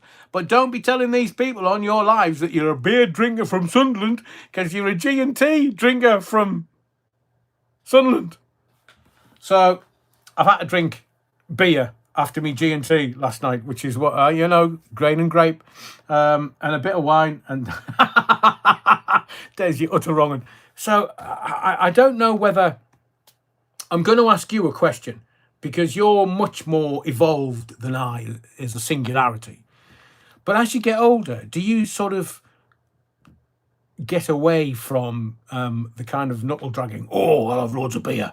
Do you get to something a little more quintessentially English, whether it's Kendrick's or whether it's Tanqueray, or whether it's any of the spirits and the mixers, or whether you would rather go to a little snifter of wine and fall over after a bottle or three? A double diamond works wonder. Well, you smooth talking tart, Des. Andrew James, I had to laugh. They had 20p at the end of the 6 for a pint. No longer 2-tier Kia, rebranded as 3-line Charlie. Bless him. On a train. I see you. A good real ale. There's nothing better than Guinness in Dublin, let me tell you. In 1973, you would only pay 14 pence for one, according to Lloyds Bank's analysis of Office for National Statistics figures in March 2014. English bottle cap. Hang on, how old was that? I was 11, man. Bloody hell. 3 Rent Boy Whip, Bad Wolf Project. Strawberry cider, oi, on ice for the summer. And a pint, oh, don't, Rich. Snakebite. I mean, in my teenage years, I just used to laugh at snakebite, but bloody hell. It sorted the men from the boys. Once a year, Advocar for me, says Amalia, or a Bailey's Christmas time. Martine, I like whiskey. Oh, I say, Martine. There's nothing wrong with a good single. Oi. And when I was living and working in Scotland, one of my colleagues says, have you tried Lafroig? And I'm like, what, whiskey? And he said, yeah. It smells like Domestos, but it's rocket fuel. So I said, right, if we go out to a Christmas party, let's get shitted on Lafroig. Oi. The hangover was worse than hell. I have to say, it was just... But Lafroig... hang on a second, is this? Yeah. So I'm before I get the ginger growler, because I knew this tonight wasn't going to be... I'll have half, says Andy. Oh, you shandy drinker. DC. Gower Gold, Adrian. I will try and get you some direct from the brewery. Oh, thank you, DC. Anything out in the Gower is a beauty, DC. I've been out to the Gower many times, and Swansea. Swansea Jack. Have you ever heard that story? I'll tell you another time. Do you want to see something that will keep the kids away from... I mean, I know that this is not going to be reversed and it's not going to be the right way round, but the Welsh equivalent to the News of the World once did. Hang on a second. Once did. What's that? Once did an article on me. It was a 2-page article. See if I can get this into full frame. Have you seen that before? Some of the Welsh listeners might remember that, but that was a 2-page spread. Can I say, yeah, 2-page spread in the Welsh equivalent to the News of the World. It was, it was I'm no shock and roll star, and well, you're going to have to pause that to read it. But I found that in my archive the other day. Completely forgot about it. I thought I'd let you see it. I was, what can I say? Argentine Malbec has been nice lately. Very nice days. But I am a shattering earth to Pat Boy. I do like a Chianti, a very, very nice Chianti. Irish homemade spirit. Oh, now you're talking. Phil the Van. I live in Swansea for a week on remand. Bless you. Andrew James. 20p is to insert inside the barmaid's bra. I say, Andrew James, what kind of establishment do you go drinking in? Irish moonshine. Rich, man, are we not supposed to taste it? Or is it just supposed to get you legless? Right. So, as I was trying to explain, ginger growler, let's dive in. So today, as somebody's already said in the comments, she was interviewed by Laura Kunsberg and say she would never run for PM. They were trying to goad her because they've obviously heard the same rumours as I, that she was being set up to be Sir Keir Starmer's replacement. Now, Sir Keir Starmer was only used to get the Labour Party into power. And I told you this before they got into power, before the general election. It's on these lives. They're historical documents. That's why I leave them up there. You will find before the election that I said to you that Starmer was being used to get them into power. And once they were in power, they were going to remove him from power. How they were going to do that, the person that I spoke to wasn't able to tell me. But what I can tell you is that I told you. Is he scaring you yet? And I know everybody that watches this live and these lives got it. Absolutely got it. And it's the rest of the world that suddenly went, oh, he was a nice guy. He was look what he's doing. He's lying. Southport, what's he doing? Lucy Connolly, what's he doing? Paulie got the airy. Adrian likes the Pope's wine. What are you trying to say, Paulie? But today was the apt moment to try and get Ginger Growler to say, yeah, I want to be Sir Keir's. No, she talks Manchester, doesn't she? I can't do a Manchester accent. But she's, is it Oldham? There's a gag there somewhere. Can't do it. No. Starmerzilla, says the O'Bovril. So what they were trying to get to her to answer, Ginger Growler, Angela Rayner, they wanted her to rule out ever saying she would run for the Labour Party leader. And she said, no. So I'm going to make this prediction for you. It's going to be a slug out between Yvette Cooper and West Streeting. I've told you that before. A couple of weeks ago, you could get 11-1, which was not a bad punt for a bet. 11-1, better than a kick in the nuts. But here's how it's being moulded by the parasitical classes. And by the parasitical classes, I mean the political classes that are just hanging on to power in every which way that they can. And the parasitical classes want to retain power at all costs. They can see that they're looking down the barrel of a metaphorical gun, and they can see that the electorate are going to get rid of them as quickly as possible. So they're going to... They know it's done. They know the system's done. They know the political classes are done.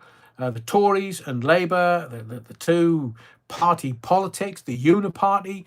They know it's all done. It's finished because people have had enough. And I have said to you, I believe that Southport was the full stop, that Southport was the end of it, because Southport was when we, me and you, were being labelled right-wing thugs, when we're not. We're just trying to save our communities and this country from what is going on in Westminster. We know that in Southport, we knew what kind of person did these heinous acts. And we knew it was the bairns, man. It was the kids. And the political classes didn't care about the death of our children. And they think they're just going to get away with it. They think that they're just going to do whatever they want. And now we've got these arsewipes flooding the zone. They've watched Trump in America. They've sent people over there to, well, they've had bloody, two-tier gear, free gear, queer Starmer. I mean, queer as folk Starmer. Because there's now as queer as folk, is there? And he's been across there. I mean, look, J.D. Vance and Starmer and Trump were trolling him in the Oval Office of the White House. And there's Mr. Creosote Lammy sitting there just out of camera shot. Anybody got any biscuits? Anybody got any sandwiches? Anybody got any free taxis? I won't take me bags, mind. No, we'll send that with the security service. But anybody got any free taxis? And Starmer sitting there, they're talking about free speech, and Starmer goes, we've got free speech in our country. You felt the frost in the Oval Office just crackle. Because Trump and J.D. Vance were, hang on a second, is this the same bloke that's supposed to be Prime Minister? Is this the same bloke that's been jailing people because he was the Director of Public Prosecution, so he knows his way around the law, and he's jailing people for posting memes and comments on Facebook and X? That is the same person. Yeah, we've got free speech in the United Kingdom. And all of that was when the Labour Party, Sir Keir Starmer, and the parasitical classes lost the electorate. They lost the next general election at that point. So it'll be interesting to see if it's an emergency, then they could bring a temporary Prime Minister in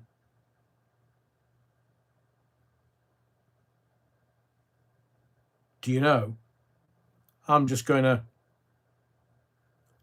sit with that for 24 hours. Because sometimes when you see the answer, it feels like an answer, but does it feel like the right answer? DC said, absolutely spot on. Les Griffith says, Starmer, Zelensky, Ramaphosa all got humiliated by the God Emperor. I know they did. Sniffy especially. Tried to argue back. Hey, you little fucker, get out. Oh. Where's my mate Charlie? He's not in here.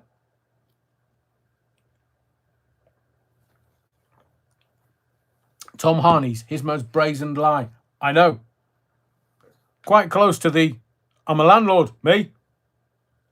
Some people are renting out my place. The rent boys. Andrew James. It was odd seeing J.D. Vance shaking hands with Zelensky a couple of weeks ago because they've got him. They've got him, man. The Labour Party was mortally wounded in 1997. Well, it was New Labour, and there's Mandy, good friends with Jeffrey Epstein. He's now the our man in America, our man in DC. I bet he is. I bet he is. Oh, the parties that boy will be having would make Starmer's look like amateur hour. New pandemic emergency. Ooh, I see you. Garen Davis, Trump's sent 5 people over to have words. What, with Sniffy? Or with the landlord? Miley Grassy, but Trump isn't supporting Kennedy on his Make America Healthy Again very well at all. That's disturbing. I think it's a fight to the death, Amalia, with Big Pharma. They've got to navigate that very carefully because the Big Pharma lobby is very, very powerful. It can bring countries down. And if the Big Pharma lobby can get innocent people to take something that's going to kill them, that's very powerful. That's the propaganda involved in that is. I mean, there were some companies in this country. They were saying if you don't take the jibber jabber, you'll lose your job. Plumbers, for one, Remember them? Yeah, they've all got to be jibber-jabbered. And now he's fecked off for more plastic surgery. Jesus, he's got better teeth than the Bee Gees. And these people, it's a crime against humanity. And they can't turn around and scream, well, we just took what we've been told by the government. No, doesn't cut it anymore. It's for the benefit of everyone that took the jibber-jabber on good faith. And you can't then turn around and say, well, they're free from exemption, that you can't sue them. You can't sue the people that told you to take it, otherwise you would lose your job. Those people, they will be in court. I was just trying to work out what I could legally say or not. But they will end up in court telling people that they had to take the jibber-jabber. And can you remember you couldn't take an airplane flight because you had to wear a face nappy? And people are still using those airlines. I mean, the stuff that went on 5 years ago, everybody's got collective amnesia. They're thinking, it was 5 years ago, Adrian. There's no need to mention it again. There's even more need to mention it again because people are going to fall for this shit again. Can you not see this coming?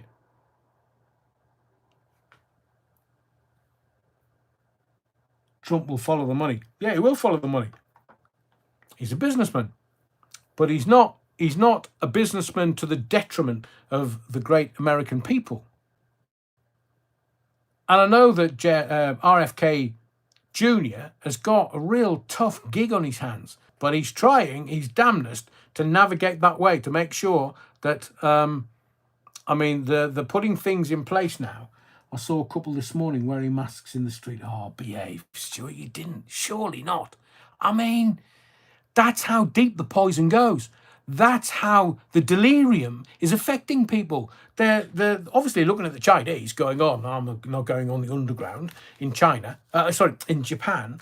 I need a face nappy. I mean, I remember living in London and I had to use the underground to get around. My nostrils were filled with soot. And I just thought to myself, what are you doing, Adrian? Do you need to... So the great thinking is you get into London, you stay for 5 years, and then you get out. Otherwise, it ruins you. And I'd been working in London doing radio. I was Fired's radio. 96, got out after a couple of years and then went back for LBC in 2002. Stayed for a few years, stayed for 6 rather than 5. But even so, I just thought, is this affecting my health?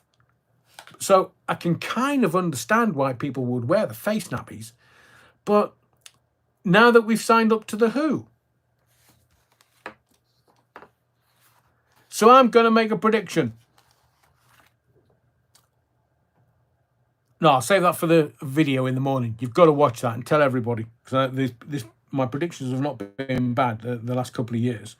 So as I say, they're trying to tie the Ukrainian rent boys to Russia. But they were recommended by Sniffy, according to one newspaper. Oi. I did say to you, have you seen the gay videos with Sniffy in it? I mean, he's the gayest straight man. But then again, some gay men like to have beards. And you'll only get that if you know what a beard is. And it's not one that you grow around your fucking chin. Lavender marriage. Beards. It's what Hollywood would use for a gay man, like Rock Hudson. I don't know whether he was married or not, but like all the gay men in Hollywood, they would give them a beard. It's a disguise to throw people off, so people didn't know that they were gay. Exactly. So that's what a beard is. Lavender marriage is one of those arranged marriage arrangement where lesbian, gay man get married. They're not going to have sex together because it's just a lavender marriage that the production houses would arrange for an image of a certain man and or woman. It makes no difference to me what their sexual predilection was. It was the lies that were promulgated. Oh, yes, they're so in love. Off, they're banging other people. I mean, look, you can have open marriages. I don't care. I literally don't care what you do. As long as it doesn't involve kids, animals, or the elderly. Don't care what you do, as long as it's consensual behind closed doors. But Hollywood would, there was loads of really famous women that were rug munchers. They for want of a better term. But then again, you know, the gayers, they will call me a breeder. So every community has their descriptive language for other communities. It's not just singular. It's not just, oh, well, he might be a heterosexual male, so he's using this kind of language. It's used by every single community. It's only those that are, well, they have moral indignation thrown at them. So,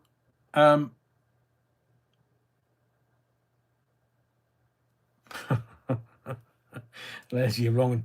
So, if Sniffy, if they're saying that this unusual, and what they're going to do, I've told you before, Friday afternoon, get it out into the press.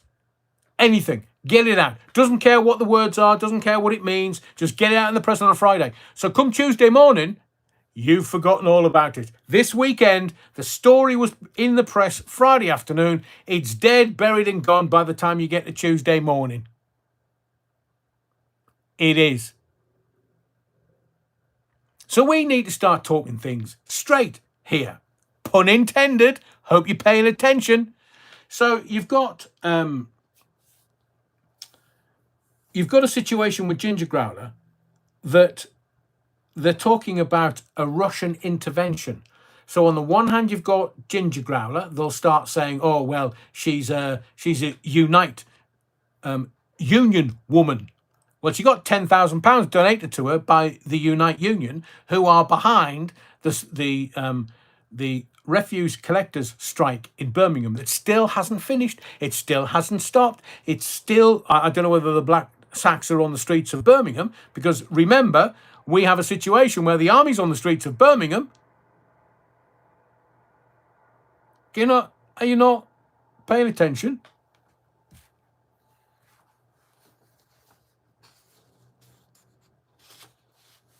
Marley makes a very good point. It's like the letters from the DWP. They send them so that you get them on a Saturday and then you worry all weekend. That's the game, Amalia. So Friday, we had, how can I put this delicately? Because I'm not talking about the arsonists, although it is an unfortunate term of phrase. Somebody's putting the arse in arsonists. But you have a situation on Friday where the story is beginning to get traction. It's beginning to have legs. And the journalists are going, oh, tasty, tasty, tasty. How can we develop this story? And then it'll be the communications department of number 10 going, right, lads, enough of that. We've got something else for you. Or what would you have? Well, we've just got something else for you. It was the Russians. So this Russian intervention is absolute, utter bollocks. Technical term.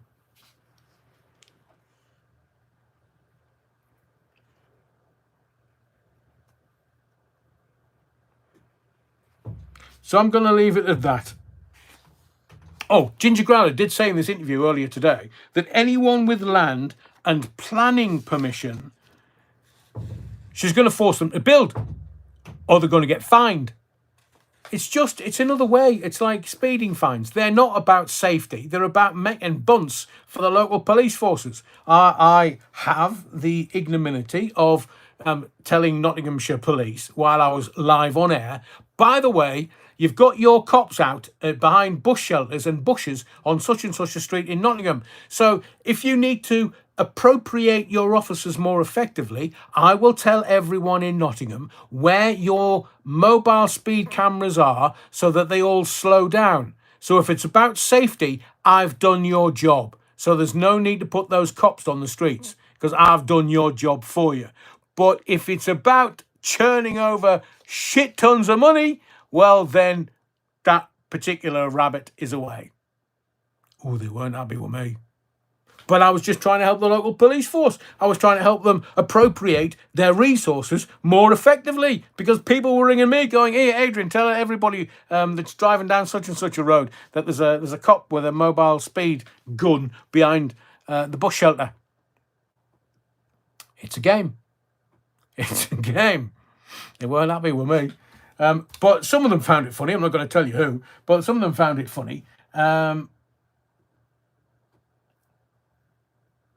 John O. Smith says, bin bags not collected on Wednesday, picked up by contractors on Saturday, time and a half. Oh, yeah, beauty. John O, as in the John O. Smith I know. You're wrong. But that makes sense, doesn't it? So if you're going to have to do, you're going to have to go and pick them up on a weekend or a bank holiday Monday when it's double or triple time. It's clever thinking. Stuart says, I hope they didn't bash your back doors in.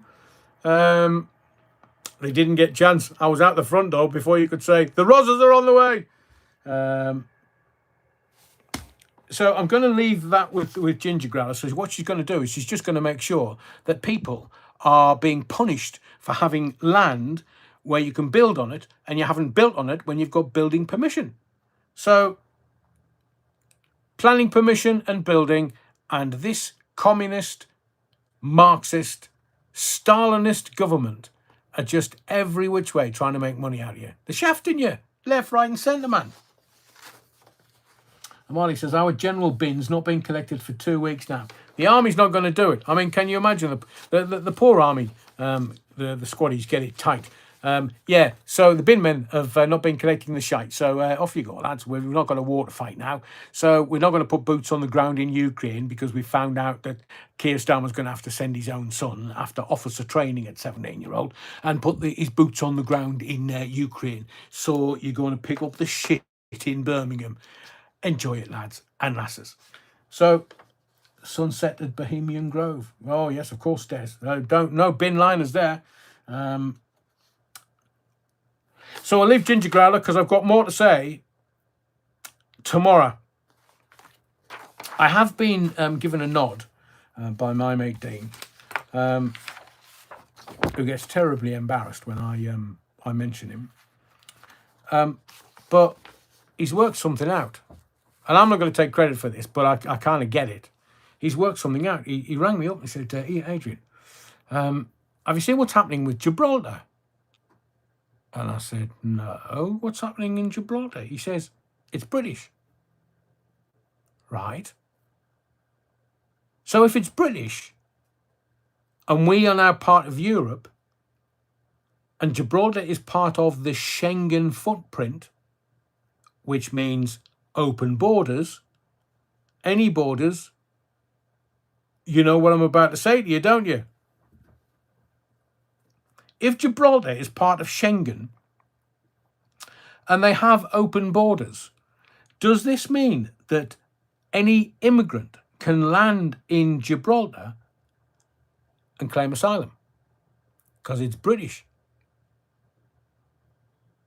So the immigrants, if they're, from somewhere quite warm, they can pile into Spain, then into Gibraltar, and then claim asylum. And get the free housing, the free money, the free phone, the free food, the free everything. So wait till that story breaks. Because it won't take long for the immigrants to work out how to get in and become British really easy. Land in Gibraltar. At least it's warm.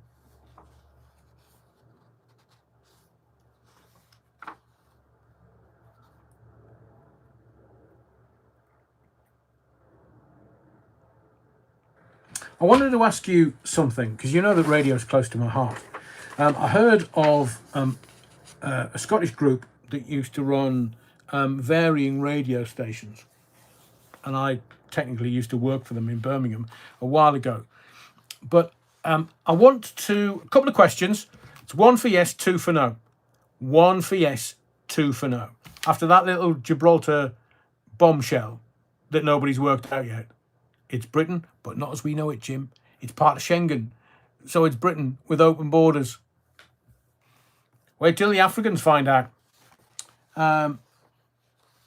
Sam says, is Gibraltar a crown estate? Is all of Gibraltar a crown estate? I mean, they'll kill IRA terrorists in Gibraltar, but is Gibraltar a crown estate?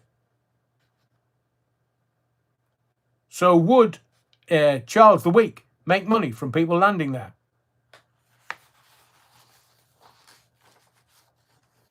Wow. So if it's a crown estate, technically, can you imagine? Hello, darling, it's Camilla. Have you seen all these bloody immigrants in Gibraltar? They're on our estate, which is not the same as, bloody hell, Adrian, have you seen people on our estate? Gibraltar was a gift, really, Sam. My God. Can you imagine? I'm lucky if I get 50p from a mate or a pint. The Crown, oh, would you like this big rock just off Spain? Yeah, Gibraltar, it's called, seemingly. Bloody hell. Well, can you imagine? The Crown would go, right, Keith, I need some of the Army, Air Force and Navy to go down to Gibraltar and have a word with these bloody oiks that are just invading a Crown estate. Can you just sort that out, Keith? Oh, Les Griffiths. Not mucking about, are you tonight, Les? A gift handed over at bayonet point. Well, there is that. Got the gear, says King Treble 7. Yeah, Charles the Weak. So I want to get the collective thinking around radio. I want to get your collective thinking. So it's 1 for yes and 2 for no. 1 for yes, 2 for Agincourt. Have you listened to any radio station recently? Don't have to identify it. You've just got to say 1 for yes, 2 for no. Have you listened to not, and I'll qualify this, not an internet radio station, but your commercial radio stations in this country or BBC radio stations? Have you listened to a traditional media radio station? 1 for yes, 2 for no. That's really interesting. It's not quite split 50-50. English Bottle Cap Classic FM. Yeah, they play no Clockwork Orange, no Robbie Reeves and no Lily Bell. No Catwoman Jones. Ooh. So initially it was yes. And now we're getting into more people saying no. Napoleon Bonaparte says 2, not for a long time. So the reason why I wanted to ask that is there seems to be a lot of radio stations coming back up, so to speak. So I'm going to ask you, for those that have listened to any kind of traditional radio, talking about your heritage stations or your even a community radio station, or whether it's Heart or LBC or Smooth or the local BBC stations, which radio station have you listened to in the past couple of months? If you've said yes to that, which radio station do you listen to? Paulie Gallieri says, yeah, every morning when the alarm clock goes off. Brit 2014 says local radio for phone-ins. Wow, they still have them, Brit 2014. Whereabouts? Or is it kind of BBC phone-ins where it's just about, so what sweet did you have when you were growing up? Sandra Whittam says, yeah, but only sports. The Old Bovril LBC, Heart. Thank you, Ray Norton. Radio Wales, Phil Levan. Interesting.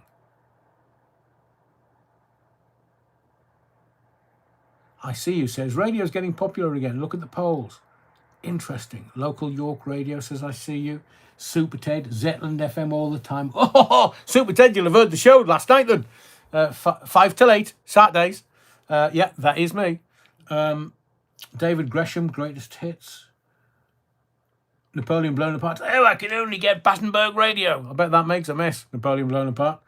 Boom Radio. My mate David Lloyd runs that. Says Steve Barnes. Soul Rebel says, never watch telly, can't stand being preached to. Interesting. And Tom Harney says, Talk Sport and Radio 5 Live. So we're looking at kind of the sporting element, the speech element, some musical elements. We've Heart, BBC, Canuck Chase Radio, Planet Rock, Greatest Hits, says Andy Spittle. But Sam very interestingly says, only listen to podcasts and Spotify.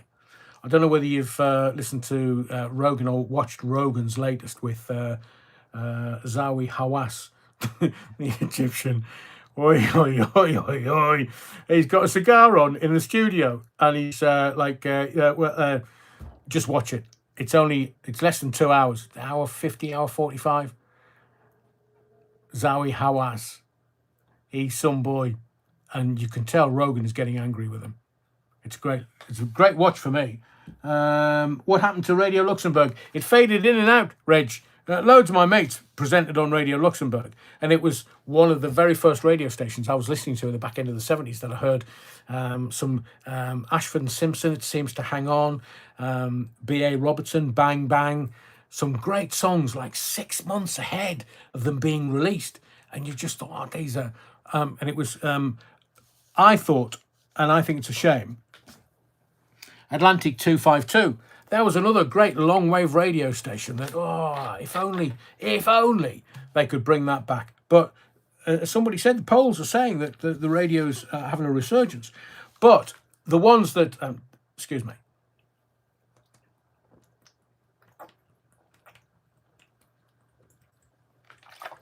And before anybody says anything, it's sparkling mineral water. There's no spirits in that at all. Yeah, wrong. Radio Laser. Oh, Robbie, going back a few years now, can see more pirate radio coming back. But because they're getting rid of all the analog radio stations, I've even got one of those wind-up digital things, just in case there's a power outage and they're up to stuff. I want to know what they're up to. So I've got one of those windy-up radio receivers. But I am wondering why new radio stations are opening up and people are they're into it. You know, even Robbie Rees says Radio Laser, which was a few years ago. Herding Cat says stop listening to LBC when Bodger went into hospital with the Charlie 19. Like others have said, only listen to podcasts and stuff I subscribe to. And you, of course, you're very kind, Herding Cats. The reason why, I have thought about going back into radio. Because it appears that, can you remember a radio group called GWR? Great Western Radio. And for GWR, the presenters didn't really need to have any personality. In my view, just a personal opinion. And look, I've been doing radio for over 40 years. It was scripted, no creativity. And it was literally, there's a pad that presenters now have in a studio. And you just hit next. Next, hit the green button, next. It's all computerized, next. Somebody else chooses all the music, next. And GWR, even the managing director, the chief exec, said, I've not got a clue what I'm doing. So now that we've got sort of community radio stations and remember Celebrity Radio, DC. Stop it, you're wrong. Les Griffiths, I can remember Radio Free Europe. Blimey, Les! Which was, as I was born in 1960. Napoleon Bonaparte says, I'd prefer to listen to shite than watch shite any day. Playlists are boring as feck and repetitive. The thing is, Amalia, I've been a head of music at radio stations, Rock FM, one of them. And the problem is that if you have a tight rotation, technical term that we definitely use in radio, if you've got a tight rotation, then the listener kind of knows they're going to get maybe every 90 minutes or every 3 hours, they're going to get massive hits, the same repetitive hits, because most people nowadays don't listen for more than 20 minutes or an hour. It was your phone-ins that got you. So basically the commercial radio, the radio station, would sell the audience to the advertisers. And the advertisers would buy it as a peak. So your breakfast show would have the peak, and then mid-mornings would have less of a peak, but still a peak. And then kind of afternoons, lunch times, and then it would go to drive, and the listenership would shoot back up. But then after they'd had dinner and get into the evenings, it would kind of peter away. And then your phone in starting at 10 o'clock. that would give you your average hours. So the advertisers would buy the peak of the audience and however long they listen. So if you've got a phone in for 2 or 3 hours a night and a lot of people listen to those phone ins between 10 and midnight, your average hours are, well, we've got 1 million people listening at a peak and we've got them listening for 5 million hours. All of a sudden, you're selling a big radio audience to advertisers that want to buy into that game. So why new radio stations are setting up, I have no idea, because I thought radio was dead as a dodo, which is why the Theatre of the Mind YouTube channel is here. Napoleon Bonaparte. Caesar brought in a lot of new listeners at all his stations and then scared them away again. Problem is, if you've got a controversial shock jock, if you want to use that term, the reason why I showed you that earlier was because in South Wales, they never heard anything like me before. I went in there like Caesar. You've got to grab them by the bollocks and you've got to make them pay attention to what you're saying. So I went in and was so outrageous. We were pulling stunts. I mean, sometimes it was our own ineptitude. There was one night that the guy through the glass, I called him the stud muffin. Lovely guy. And he was through there, and for some inexplicable reason, I said to him, somebody was coming to the radio station with something. I said, go out the front door and go and stand there. So I then, for some inexplicable reason, thought I could broadcast out there. So I went outside the front door, and the front door slammed shut in the wind. And I was broadcasting live on the microphone outside the front door of the radio station. And we were locked out. We couldn't get back in. And I said to the stud muffin, here, where's the keys? He said, you've got them. I said, I haven't got the keys. Why? I'm the broadcaster. I'm the talent, darling. What would I have the bloody keys for? He said, well, I haven't got them. I said, so you came out without the keys. I came out thinking you had the keys, and we're now standing outside of a radio station. The doors are locked and we can't get back in. And if you want to listen to that, it's in the radio archive that I've put on this channel. Thankfully, Helen, one of the journos, we thought she'd finished for the night, but she hadn't. She'd done her last news bulletin, but she came out and was like, what are you two doing? You can hear her say, what are you two doing? I said, oh, he was meant to bring the keys out, and stud muffin. And at which point somebody appears in a car, and you can hear them in the background shouting, who's your daddy now then? Yeah, who's your... And this is just chaos and it's madness. But sometimes that's live radio. That's how it works. So maybe people are wanting to, and the radio that I listen to, and I still learn every day. This is my craft, and it will be my radio is my craft until the day I die. I listen to stuff and I think, ooh, that could have been done better. Or, ooh, that's a lack of knowledge. That's not knowing, not understanding. And phone-ins, apart from LBC and maybe others, the nationals are the nationals, but local phone-ins are no more, because it gave people a voice. And the people that have decided they're not going to allow you a voice, don't want you to have a voice, don't want you to have a phone-in. You can have the local BBCs. Oh, hello, FL. Yeah. What sweets did you eat as a girl? Well, we weren't wealthy enough to have sweets. We ate dirt instead.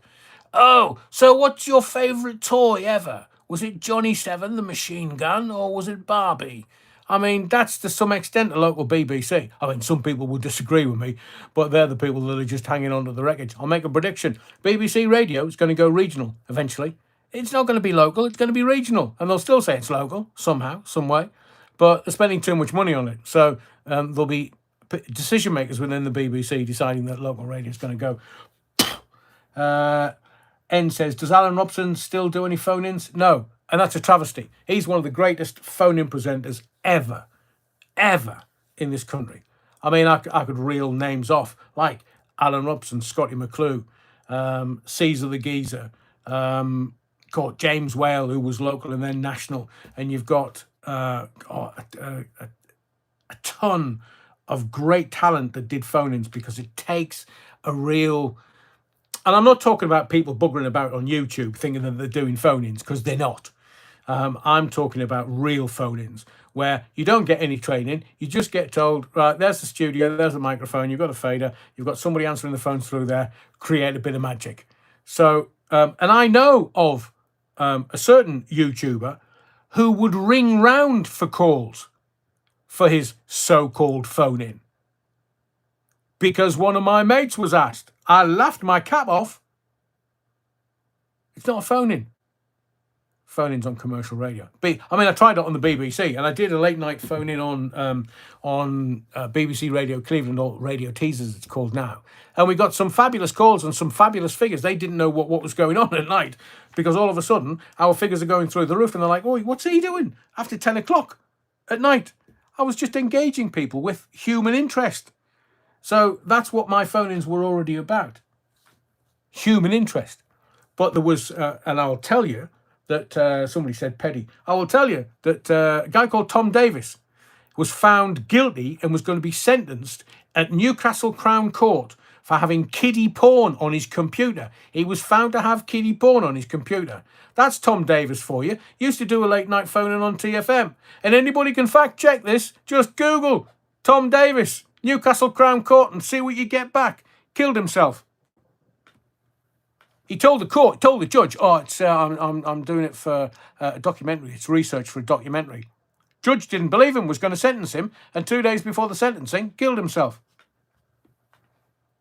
Oh, Phil Levan. Remember Roger August?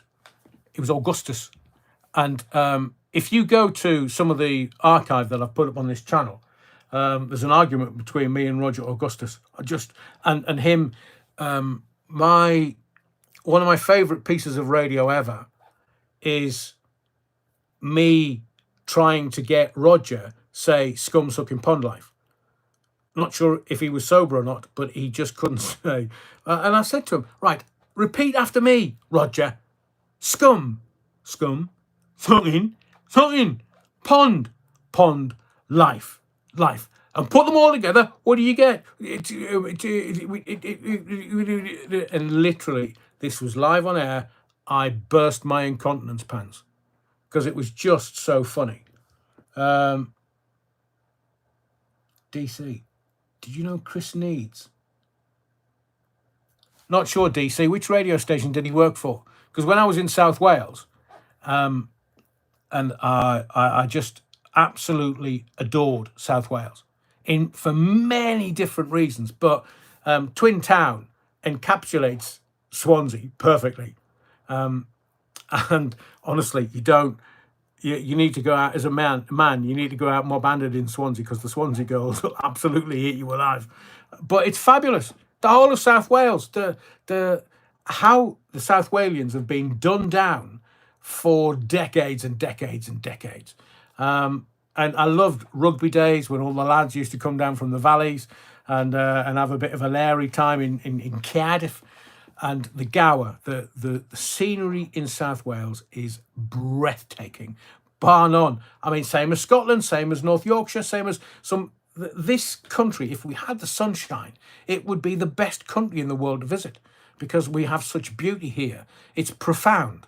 Whether it be South Walian, North Walian for that matter, or whether it's the Scottish Central Belt, or up in the, was it Scotland 500, that route, North Yorkshire, walking the moors,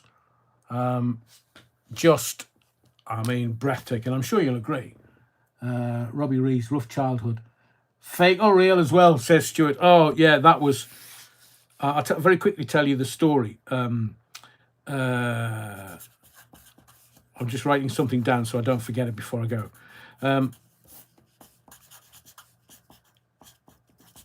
So the story behind Fake or Real was that it was Real Radio's first birthday party. And they said to all the staff, right, finish your work. We're going to put on a massive spread. There's alcohol and anything you want to drink. It's just all there. It's a freebie to say thank you for what you've done over this last 12 months. Because the radio station was absolutely flying. It was straight at number one. The late night phone-in was killing everything at night. It was just wonderful. Great experience. And I just started nailing the falling down water.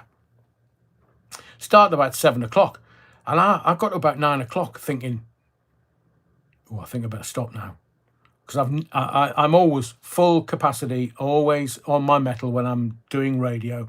I'm never unprofessional, ever. Doesn't matter the situation, never unprofessional, but alcohol, oi, oi, oi, oi, oi. So I'd been drinking hard for 2 hours. Was still kind of, I was okay, but I thought, I know what's going to happen. The minute I open the microphone and start speaking, they're going to go, oh, he's shitted. He's been on the alcohol. He's pissed. So I thought, oh, how can I do this? So I tried to sober up really quickly. I had lots of fresh air and tried to sober up. And I went on air at 10 o'clock and I was just kind of full of it, just full of bravado. And literally, I don't know where it came from. I just said, right, what we're going to do is the first part of the phone-in is just going to be a regular phone-in. But after, I think it might have been 11 o'clock, after 11 o'clock, the kids are in bed, they shouldn't be up listening, so we're going to do some adult radio. And as the show went on, when it got to 11 o'clock, I said, right, what we're going to do is we're going to play When Harry Met Sally on the radio. And I could hear them thinking, the audience that is, because I told Studmuffin what we were going to do. And some of them were ringing in going, what do you mean, When Harry Met Sally on the radio? I said, well, the women can come on. And you know that scene in When Harry Met Sally where what's-her-face fakes an orgasm and her own mother turns around and says, I'll have what she's been having. So I said, we're going to do that. We're going to fake orgasms on the radio. So I literally said to Studmuffin, whatever you do, it can't be real, Studmuffin, because if they're, having their wicked way and then you put them through and we put them on air, that's like, we can't, we just can't, man. Because there was, and there's another story, which I will tell you about Kiss and someone losing their virginity. So I said to Studmuffin, right, just put them through and I'll listen to them before I put them on air, because we can put it on pre-fade and listen to what the channel's doing. So it was all fake or real. That audio that you can hear on the radio part of this channel is me presenting it. It was over an hour of women faking orgasms on the radio, or were they? Because there was a real one in there, but you're gonna have to listen to it to find out. Yeah, the restaurant scene. Yeah, Stuart. So what's her face? Kind of slapping the table and faking an orgasm, and then a mother going, oh, I'll have what she's been having. But it was just a kind of bit of fun for the first birthday, and it was on a whim right at the start. I just thought, oh, we'll play this. We'll do an impersonation of When Harry Met Sally. And I never, in my born days, thought that the South Walians would take to it and think it was fantastic. And they did. I mean, I know sometimes the Welsh get a bit of a rep for various things, but my experience of the Welsh, and certainly the South Walians, are fantastic people, always up for a laugh, always up for a giggle. And, I mean, we had a phrase, who's your daddy now? And we came up with that. Again, it's another story for tomorrow night's live. I'll tell you that later. Hang on. But we had all these South Walians running about in their street with no clothes on. They were running up and down their street, stark, bollig naked, shouting, oh, your daddy now. And they had to ring the radio station and go, right, Adrian, this is where I live. And I'm standing outside my door and I've got no clothes on. Right, okay. Men and women. It wasn't just the lads. This was the women as well. And both of them would go, right, I'm gonna run. And you can hear the women clip clop down the street. Oh, your daddy now then, with no kit on, bollock naked. Hang on, DC. I still use that one when the missus comes home from the bingo. Oh, you'll have to remind me about that, DC. I had thousands of calls.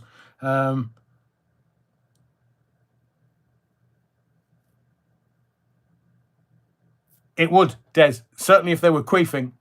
And it was random, because they would ring up and go, can I do Who's Your Daddy Now then on the radio with Adrian? And Studmuffin would go, yeah, sure, do you want to hang on? Have you got your kit on?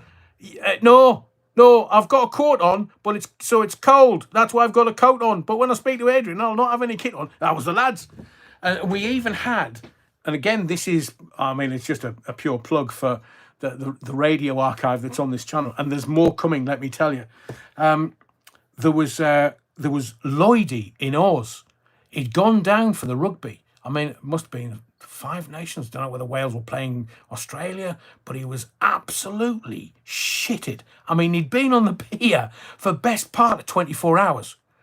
And he was there, and he was just going, just say, who's your daddy, to my mate who's on the radio in South Wales. His name's Adrian. And the women were like, you wanted me to do what? This is rush hour in Adelaide, or one of the big cities in wherever Lloydie was. And he just came up to this woman and says, go on. Say to her, who's your daddy now? And she says, you're a fucking freak, mate. Oh, sorry, Adrian. I didn't mean her to swear. Couldn't make it up. Literally shitted on the streets of Australia. And go and have a listen. They're only, 3 or 4, 5 minutes at any length. But that's why this is called the Theatre of the Mind. Now, that's why this channel is called the Theatre of the Mind. Because you could listen to what was going on and create your own images in your head. So Lloydie shitted in Australia. I mean, we still don't know to this day whether he made it back to Wales or whether he made it to the rugby or if he made it anywhere. He was so out of his skull. And then there was these people running around naked in South Wales, and you think, it's wonderful, but it's, and you can't see. You can only hear. So if nobody's got any kit on, don't really make any difference. But your brain will go, is he 6 foot tall and look like Big Mike, or is he a Chippendale? Or does she look like Melinda Messenger? Or, it's just you and the theatre of the mind. And then I'll tell you the Who's Your Daddy, how we came around to that another night. Alan Robson, the Flashing Blade. Loved Alan, loved Alan. But I, obviously living in the Northeast, I had the benefit of listening to James Whale when he first started, and listening to, I'd get audio sent across from Stanage, and then eventually meeting both James Whale and James Stanage. And I know that the guy that was running my radio station, a guy called Brian Lister, who, in my view, is one of the greatest systems men in radio. He was a genius. He knew talent, and he knew how to get the best out of that talent. And Brian was one of the best men in radio to work for. And Stanage had upset somebody and got sacked from another radio station. And Brian said to James, come and do the late night phone-in at TFM. So James appeared from Manchester, this kind of, with a swagger, with a devil-may-care attitude. And he was just, for me, and I know there's Robson, and I know there's McClue, and I know there's lots of other late-night phone-in characters that could attest to being the king of late-night radio. But for me, and I watched James when he was in the studio, just the best, most entertaining late-night. It was, in fact, when I see James next, I'm going to remind him of, he called a guy called Mark Page, who was a massive radio presenter in the northeast of England, Smoggy. Fronted Middlesbrough Football Club stuff at half time, went to Radio 1, but then he was jailed for some absolutely horrendous kiddie stuff. He was trying to set up shagging boys and girls out in Thailand. He got 18 years. So James is on doing his phone in, and somebody mentioned Mark Page, and he goes, talentless. Next morning, Page has been on the phone. What do you mean I'm talentless? So that ended up in the radio station. I had to pay him some compensation. This is decades before he gets done for horrible, nasty, deviant stuff. So James was always sharp in working human beings out, because he had to. When you're a late night guy, you can't sit there and just go, oh yeah, whatever, because it's all about the listener. You as the presenter, it's not about you and your ego. It's about the listener. If the listener loves what you do, they will be engaged and come back. But if it's just you and you think you're a great phone-in presenter, and there have been many people that have done this, thought that they were great and went on air and just died a death. It takes a very, very, very special individual. Some women have tried it. Some have been vaguely successful, but mostly it was men that were the great characters, the great talents of late night radio. And that's why I just named this channel Theatre of the Mind, simply because that's what radio is all about. Glitter was recently declared bankrupt, wasn't he? Kind of, Les. He's still getting... oh, that's what I was going to say. Somebody's released... Oh, Robbie Williams. Robbie Williams has released a new song last week. Has he called it Deadpool Rockstar? I can't remember what he's called it. But it sounds just like a Gary Glitter song. The minute I heard it, I thought, shit, his A&R man should have said, no, Robbie, we're going to have to do something different. So go listen to Robbie Williams' new song, new single on any of the streaming services. And you tell me that's not a Gary Glitter song. Because I thought it was...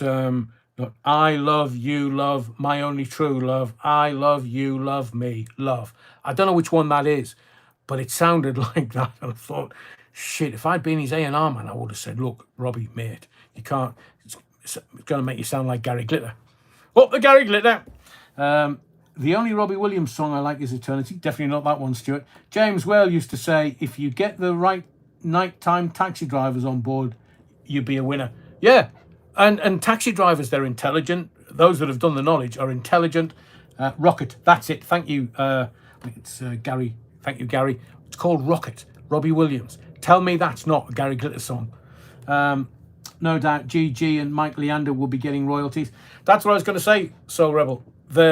He might be bankrupt, but I think they're saying that his royalties have had to be signed over, so he doesn't have any money to go and buy kids in Thailand or Philippines or wherever he goes. Andrew James says, I want to know if anyone knew about Glitter but were afraid to speak out like Savile. No, I don't think. I knew, if you look at some of the old Savile Jim will Fix It programs, Glitter was on there as a star. And at the kind of early 70s, mid 70s, he was a massive star, massive rock star.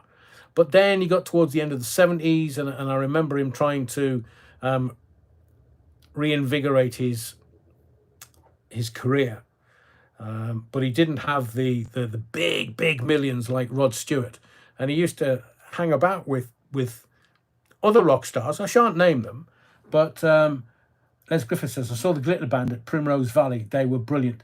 Then he was outed and they were finished, even though he didn't perform with them anymore. Mad Matt UK says Glitter's in a legal wrangle with Oasis with one of their songs. His royalties are frozen. Wow. And glam rock was shite.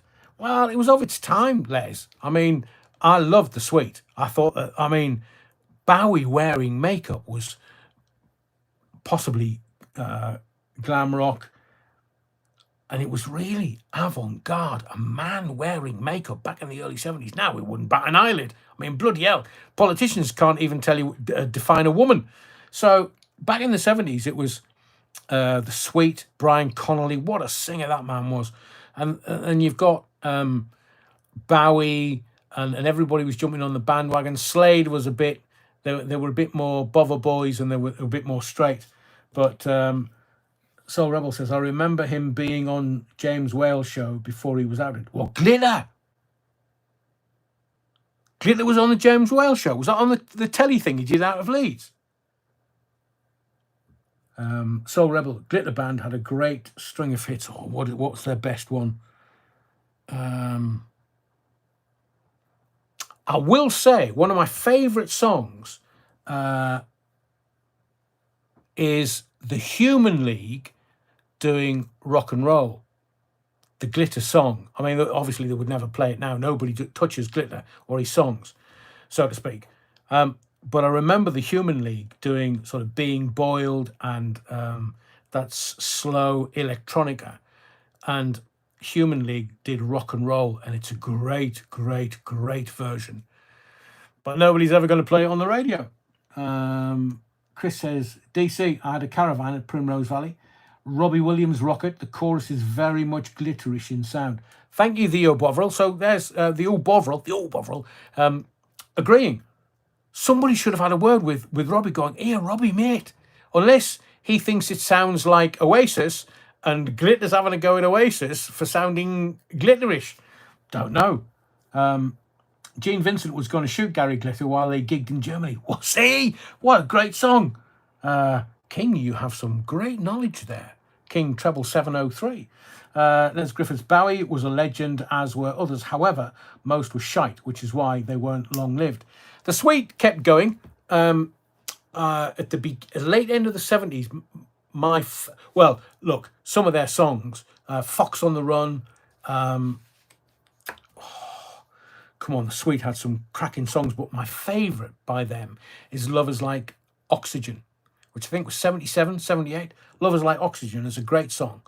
But Fox on the Run, Bowie Rebel Rebel is in my head for some unknown reason. I like the Time Lords, Doctor in the TARDIS. I've got that on blue vinyl, Phil Levan. Amalia Grassi, Bowie is timeless. I tend to agree with that, Amalia. Glitterish, added to the Oxford Dictionary. Will to Napoleon blown apart. Blockbuster by the Sweet, of course. To be fair, Glitter was pre-Robbie's age. Yeah. Vic and Bob, Cup of Soup. Don't know that one, Nicholas. Ballroom Blitz. What a tune that is by the Sweet. Glitter was the warm-up man for Ready Steady Go in the 60s. Was he really?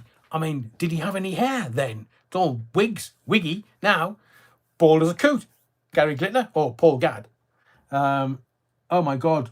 Love is Like Oxygen. Amalia, remember that song? How good is that song? And if anybody's not heard it before, go to the streaming services and stream Sweet, Love is Like Oxygen. That's a proper song. All Saints Never Ever sounds like Amazing Grace. Oh, good insight. Les Griffiths. Remember those two Yank brothers? One looked like Hitler. Sparks! This town ain't big enough for the both of us. Oh, what a tune that was. I mean, he looked... was it Ron Mail? Russ and Ron, which one was... I can never remember which one was which. But the singer was like, you know, handsome boy and a good singer. And then Ron just sat there, didn't move. He was like really creepy. But it was a thing then. It was just getting you engaged. Rock and roll was a construct to get your money out of your pockets into theirs by any way. And everybody had a shtick. Everybody had like Sparks. Andrew and Great Sax, brilliant. Who's that then? Hang on. Glitter Band were... let me just get hold of that. Andrew James says, Glitter Band were robbed. No venue would touch them after Gigi arrested. John Springett and Jerry Shepherd were good songwriters, and they had two drummers too. Yeah, that was part of the Glitter thing as well. He had two drummers. And there's not many that followed with two drummers, but...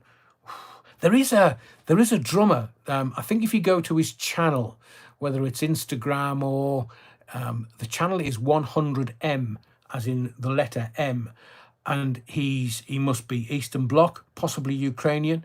He's an insanely talented drummer. I mean, it's unfair. All the talent, all the drumming talent in the world went to him. He just check him out if you can find him. He's got some kind of Eastern Bloc name, but what a fucking drummer. 100M, the letter, and find him and listen to his drumming. Jesus, just watching it, it's breathtaking. Wig Wham Bam gonna tell you if I can. Wig Wham Bam gonna make... can't remember the lyrics, but yeah, agreed. Great song. Number one song in heaven. That's kind of the disco thing, wasn't it, Soul Rebel? I think I've got the picture disc of that. That's number one song in heaven. That was great because they had this hiatus. They'd been away from music for a while and then just came storming back. 78, 79, number one song in heaven. What a great tune. Played in all the clubs. Sparks just released a new album. Have they? Oh, see if I can get the one with the mustache on. Hang on a second. That would be a great interview. I mean, imagine the stories they've got.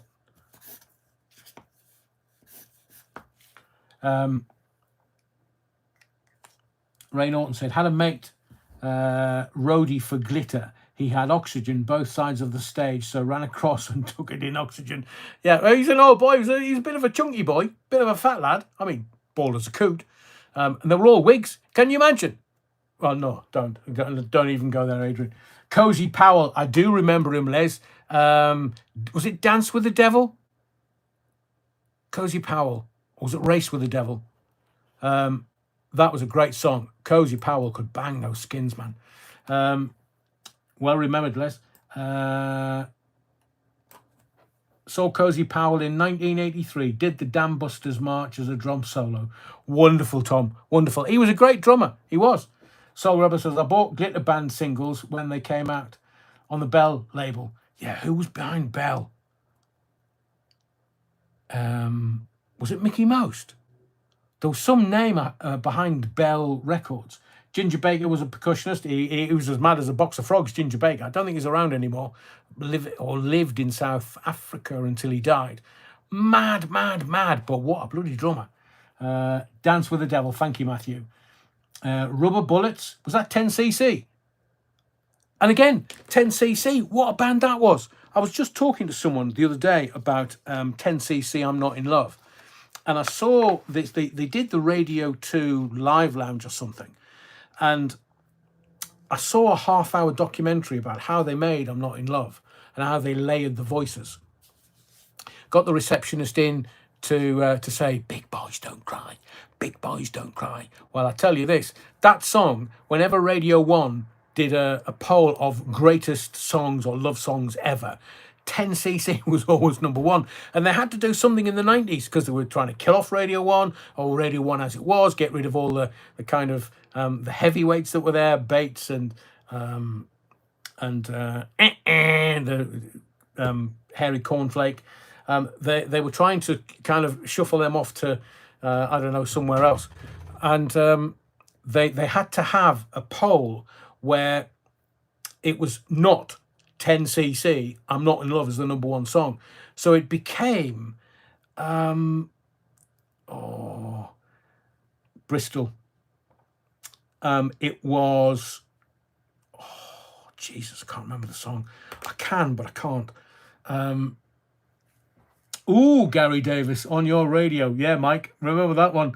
Wasn't Mickey Most the trumpet player who did the Corrie theme? Was it really? What was the band that Unfinished Sympathy by and Unfinished Sympathy went to number one, and 10cc I'm Not in Love wasn't allowed on the chart. Did you like Sad Cafe Every Day Hurts? Without You Hurts. Sad Cafe Every Day. Sad Cafe, whose lead singer was called Paul Young. Not the Paul Young. That was him and his the band that did Toast. Verve. No, it wasn't the Verve. Smash In, Nicey, Legends, and Schubert. Massive Attack, DC, thank you. So it was Massive Attack, Unfinished Sympathy, that went to number one on the Radio 1 charts because it was it was recent, it was contemporary, and 10cc was from like 20 years ago, so it was for the oldies. They wanted Radio 1 to be for the young'uns. And Massive Attack, Unfinished Sympathy, great song as it is, went to number one on the, I think that was about 95, 96 when we had Britpop and all that kind of stuff. Wherever I Lay My Hat, Paul Young. Napoleon Blown Apart, apologies. So there was two Paul Youngs, I think there was three, but Sad Cafe. If anybody's got Google open, have a look. I'm sure Sad Cafe, Every Day Hurts, the singer was called Paul Young. But Paul Young, who did Wherever I Lay My Hat, he was thinking, Dave Browning played the trumpet on the original Coronation Street theme tune. Brilliant, English Bottle Cap. Thank you for that. Paul Young was also singing with Mike and the Mechanics.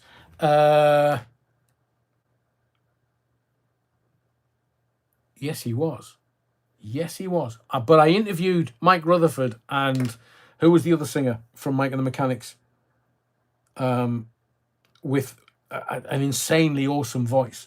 Street band. Thank you, Andy. So Paul Young, the Wherever I Lay My Hat, was originally in a band called Street Band, and they had a top 10 hit with Toast. And then after that, he went solo and had all these massive hits. Sad Cafe still touring. One original left, Des Tong, not brother of Pete, obviously. Rainbow, great early 70s group. Yes, Des, I definitely agree with you there. Roxy Music, my cousin saw them perform at Durham University in 1972 before they were famous. Well, Brian Ferry's from just up the road. If they're Durham University, he's from Washington, from just outside Sunderland, Washington. So there must have been three. Wasn't there a Paul Young that did Lovers in the Air, Everywhere I Look Around? So Lovers in the Air, I'm sure that was that Paul Young? Who sang Lovers in the Air? I'm sure it was Paul Young. And then you had Paul Young, the leader of, the lead singer with Street Band. And then you must have had another Paul Young. Yes, he was with Q-Tips. Their non-album songs worth looking into. Yeah, he was. I mean, Q-Tips or John Paul Young. I was close, Super Ted. But Brian Ferry was born in Washington. Washington. They call it Sunderland now. It's not. It's Washington. So Lovers in the Air was Jean Paul Young. Paul Young from Q-Tips and Street Band went on to be Paul Young, Wherever I Lay My Hat. And it must have been the other Paul Young that was in Sad Cafe. I'm sure. My mate was Paul Young's roadie with the Q-Tips. They were a great band. They were, I mean, not massive hits, but, and I've met Paul Young, and I've got a photograph with him somewhere. He was doing a presser for the local radio, and he brought a new album out, but he was one of the biggest stars of the 80s. He was just a superb voice. The timbre of his voice is wonderful.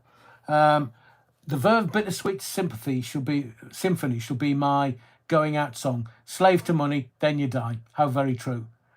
Paul Heaton also. Who was roadie for Slade? Your mate. But who was the... oh, man. Paul Carrick.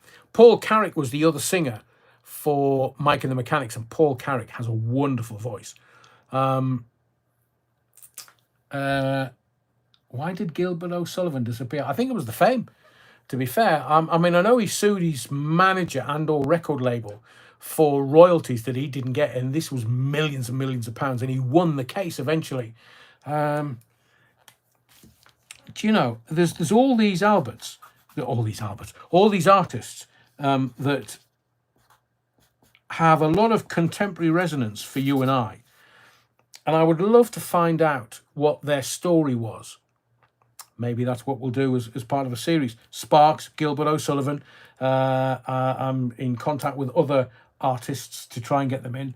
Napoleon Blown Apart. Good memory, Adrian. Paul Carrick was in Squeeze, sang Tempted. Yes, Paul Carrick was. He went from Squeeze and then into Mike and the Mechanics. And to this day, still touring. He's got an amazing voice, Paul Carrick. It's beautiful. Recommend that people listen to Stay the Way You Are by the Q-Tips. Will do, Andrew James. Okay. And it was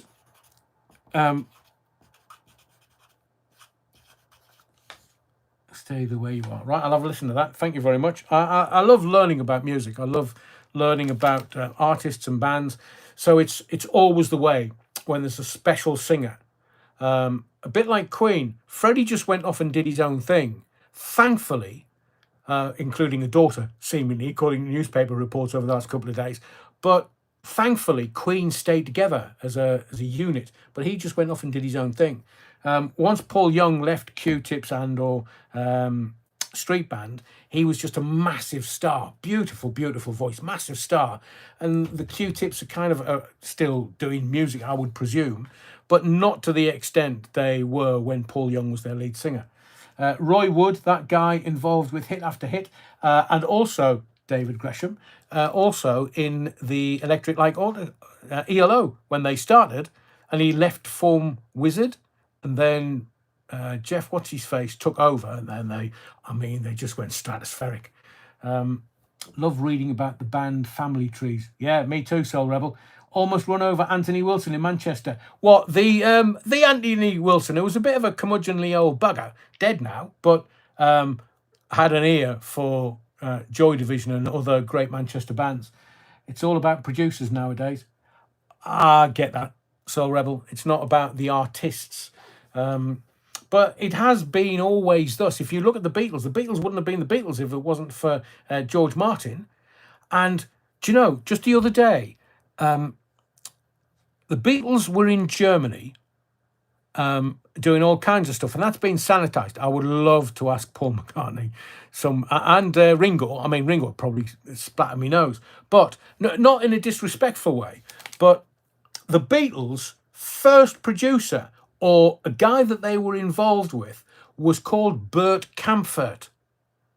Now, I know Bert Kaempfert made other music for various record labels, and it wasn't until they got involved with George Martin and EMI that the Beatles became the Beatles. But I didn't know that the Beatles were involved with Bert Kaempfert back when they were in Germany. I'm going to do a bit of digging around that, because the Beatles story was, they were just on the Reaper band and doing this, that, and the other, and playing tunes, and they were just very keen amateurs. And it wasn't until they signed to EMI signed them, and George Martin had a look at them and started producing them, that they became the Beatles. I wonder what the story is with Bert Kaempfert. Ever get the feeling you've been cheated? He's still gigging.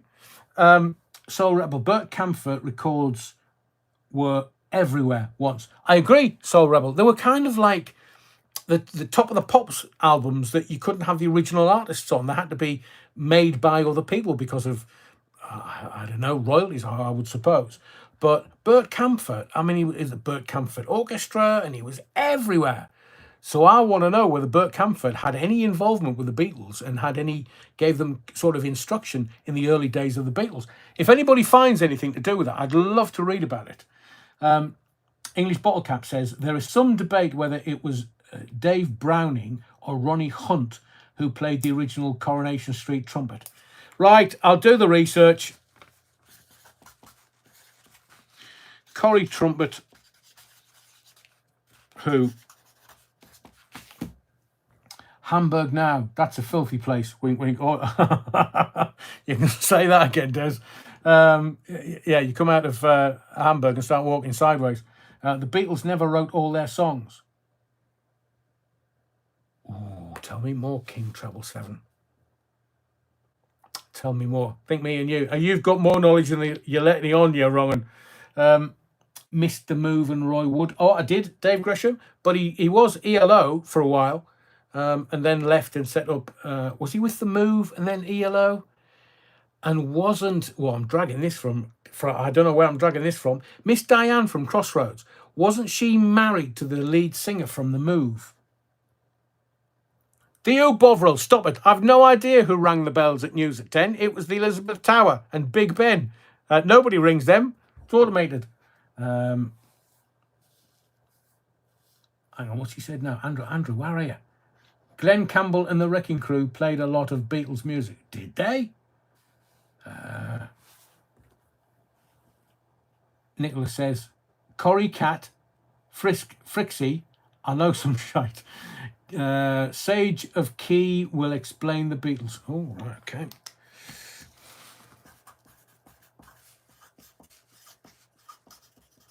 I mean, I am a bit of a musical anorak, but and as a young guy, I wasn't into beer and going out, beer, girls, fags, and all that kind of stuff.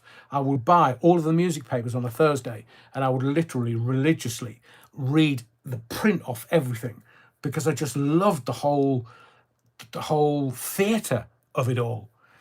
Glenn Campbell played with the Beach Boys for a while. Wow, Les. Stuart, I'm looking at who played the trumpet for Corrie. Do you want to look for yourself? Carl Wayne. Thank you, Clive. Yes. So Carl Wayne was the lead singer with The Move, and I interviewed Miss Diane at Sunderland Empire for my radio show. And Carl Wayne was a good-looking boy, but didn't really. Some of them had Lucky and then they didn't continue it, as where others were just insanely talented and just had look after look after look. Soul Rebel, she was Adrian. Carl Wayne, Les Griffiths, Glenn Campbell played with the beat. Got that one. Miss Diane, Amalia Grassi. Right, at that, I could be talking for hours and days about musical anarchism. I've made some notes. I'll do some research tomorrow. Live tomorrow night, 7:30.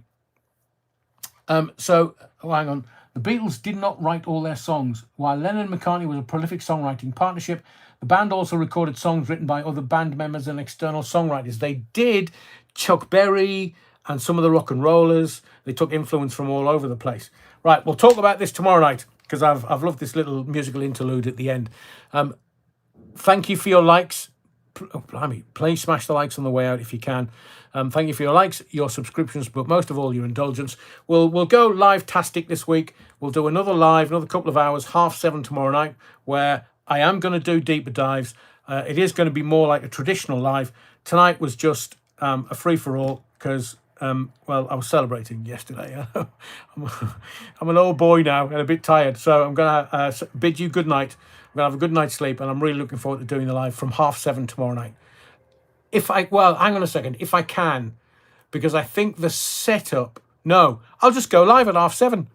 I'll see you at 7:30. You're wrong. Same bat channel, same bat place. And whatever you do, wherever you go, be well, and don't forget the Battenberg. Yeah, wrongin'.